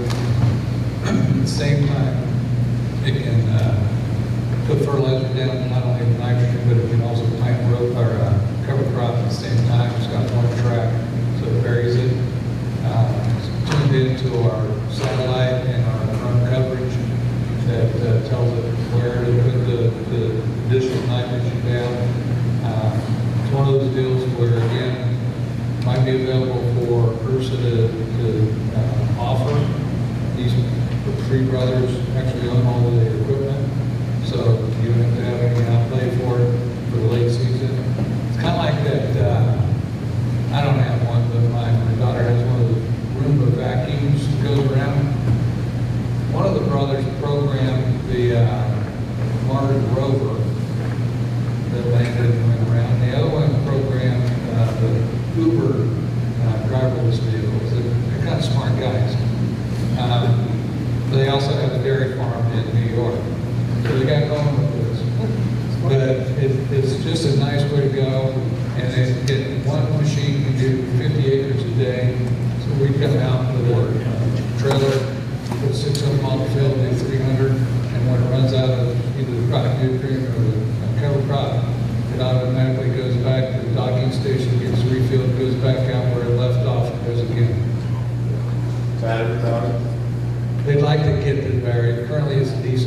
the batteries were compacting the soil too much. And as it advances, they want to get in there. The one we have up here, that one we couldn't get on the elevator to get to the third floor where our offices are because the elevator couldn't take it. So the one we have is more of a mock-up, but sure encourage you to come by and take a look. They've got a video of it actually going through the field. And it's crazy stuff that we're looking at. Some of it may not work, but we're going to keep looking at it and trying it. So I think we signed up for 2025, 1,500 acres in Iowa to travel with them. But again, we never own any of the equipment, so we're not an investment on that.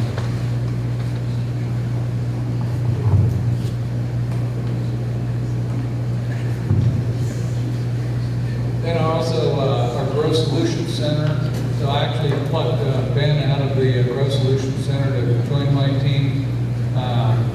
What we found was, we hired an agronomy salesperson. They can see 4 to 6 farmers in a day. We put them in an expensive truck, and it's kind of a bad way to do business. So this is a call center, 1-800-GROW or something like that. Is it 1-800-GROW? Agronomic expertise, that would be the ones that would facilitate the info financing if UFC goes that direction. Will probably be instrumental on our carbon piece as well. So walk you through the forms on answering those kind of questions. I want to say it's available 24 hours a day, but it's probably closer to 17. Ben has to sleep at some point. But really a different way of approach. So agronomic experts on call, ready to answer questions, not only about your questions, but about products that Evan's going to talk about this afternoon. I'm about running through my list here, Roger. We have a choice of either break-in or covering Edwin afterwards. Oh, we can do that. This is, so in our innovation connector, Craig, I think we got about 20,000 square feet. We look at companies or they contact us about putting their technology into our connector. Some of it we may be an investor in, some of it we just think is neat investing or neat technology that farmers would want to see. The other thing that's surprising me, so our office is about 8 blocks from the Iowa Capitol. And it always amazes me that people in the Iowa Capitol don't realize Iowa's a marriage story. Same thing in Topeka, Kansas. They don't realize Kansas is involved in agriculture. But so we host legislative sessions there. Because a lot of them, when they think about farmers, they think about the American Gothic of the old man with the pitchfork, right? They don't realize all the technology we've got. So we bring in there twice a year, host these legislatures to see it. We'll run probably 600 farmers to it through 2 different events. These are the kind of things that are in there. I want to try to show this video. At my age, it almost makes me seasick. So I apologize for that, because a really young guy set it up for us.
I see more standing up, I fell down 3 times.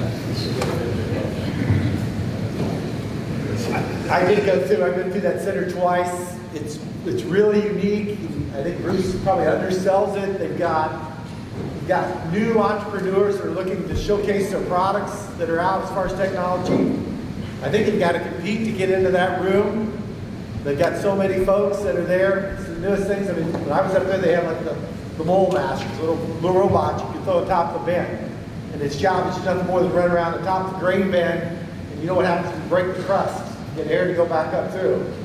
So, you know, the world's just crazy now about safety. We have to be, but that's one of the things. It had another demonstration which showed where instead of having dryers that had cones up to your farm beds, it would actually sense where it needed the heat.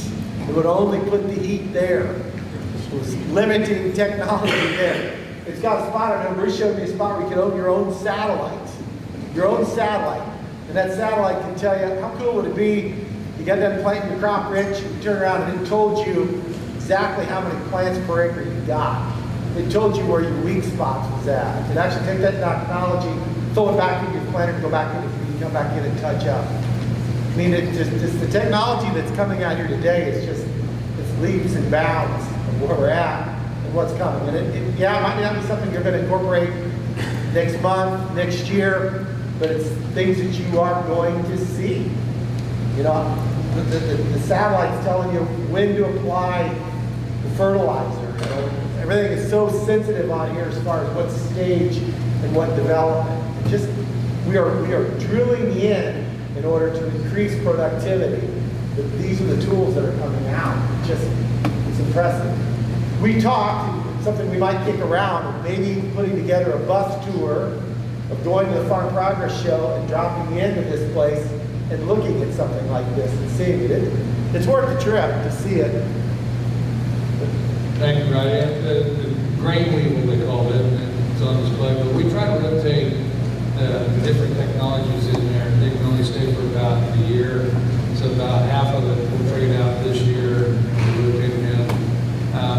The neat thing about that grain dryer is it's not using propane either, so it was a naturally, I don't understand it all, but a couple of engineers from Iowa State came up with the idea, and I think it's still in there on one part, so. Yep. Places up in Iowa, they got a lot of rocks. Somebody's developed a way that by satellite, it'll tell you where the rock's at, and when you go out with the rock picker, it'll pick it up through the field. Instead of, yeah, there's one over there, there's one over here. Strategically, we'll take you through the field to pull the rocks and come to the surface. I mean, they're just the neat things that are coming. Incredible. And Ed, we can probably talk about this too, but with our Sky Scout, we link it to our satellites, and we link it into the application rigs themselves. But the Sky Scout guys were talking to me one day, and they said, you know, when we fly a field, we can spot about anything. They showed me a picture of a ladybug on the plane. Okay, don't fly over my house.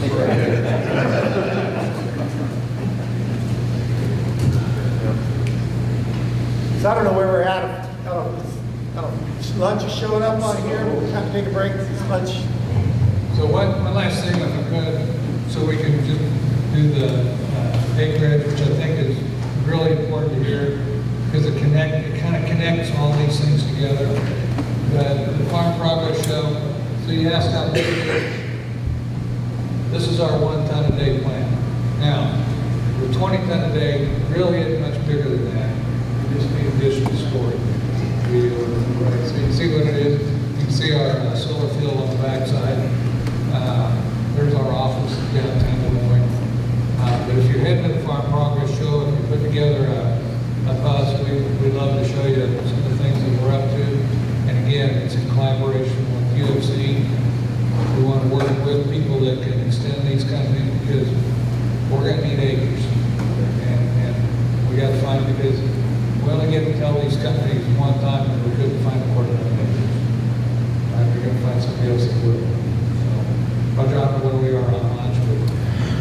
We have about 3 or 4 minutes until lunch is ready, so does anybody have any questions or comments? If not, we might just wrap up. You guys want to, restrooms around the bend on here, visit a little bit, we'll break for lunch. We'll probably get out of here a little early this afternoon then. I think we're all. Again, if you have questions, there's folks bouncing around. I will continue to echo that this isn't a Landus commercial. This are things that we're doing. If there's opportunity for us to work together on things, you know, one of the things I think I'm tasked with is finding new opportunities for the co-op. New opportunities. There are a couple ways that enhance your value, enhance the return on your investment per acre. And I think there's ways that we're going to do that. I think they're coming. So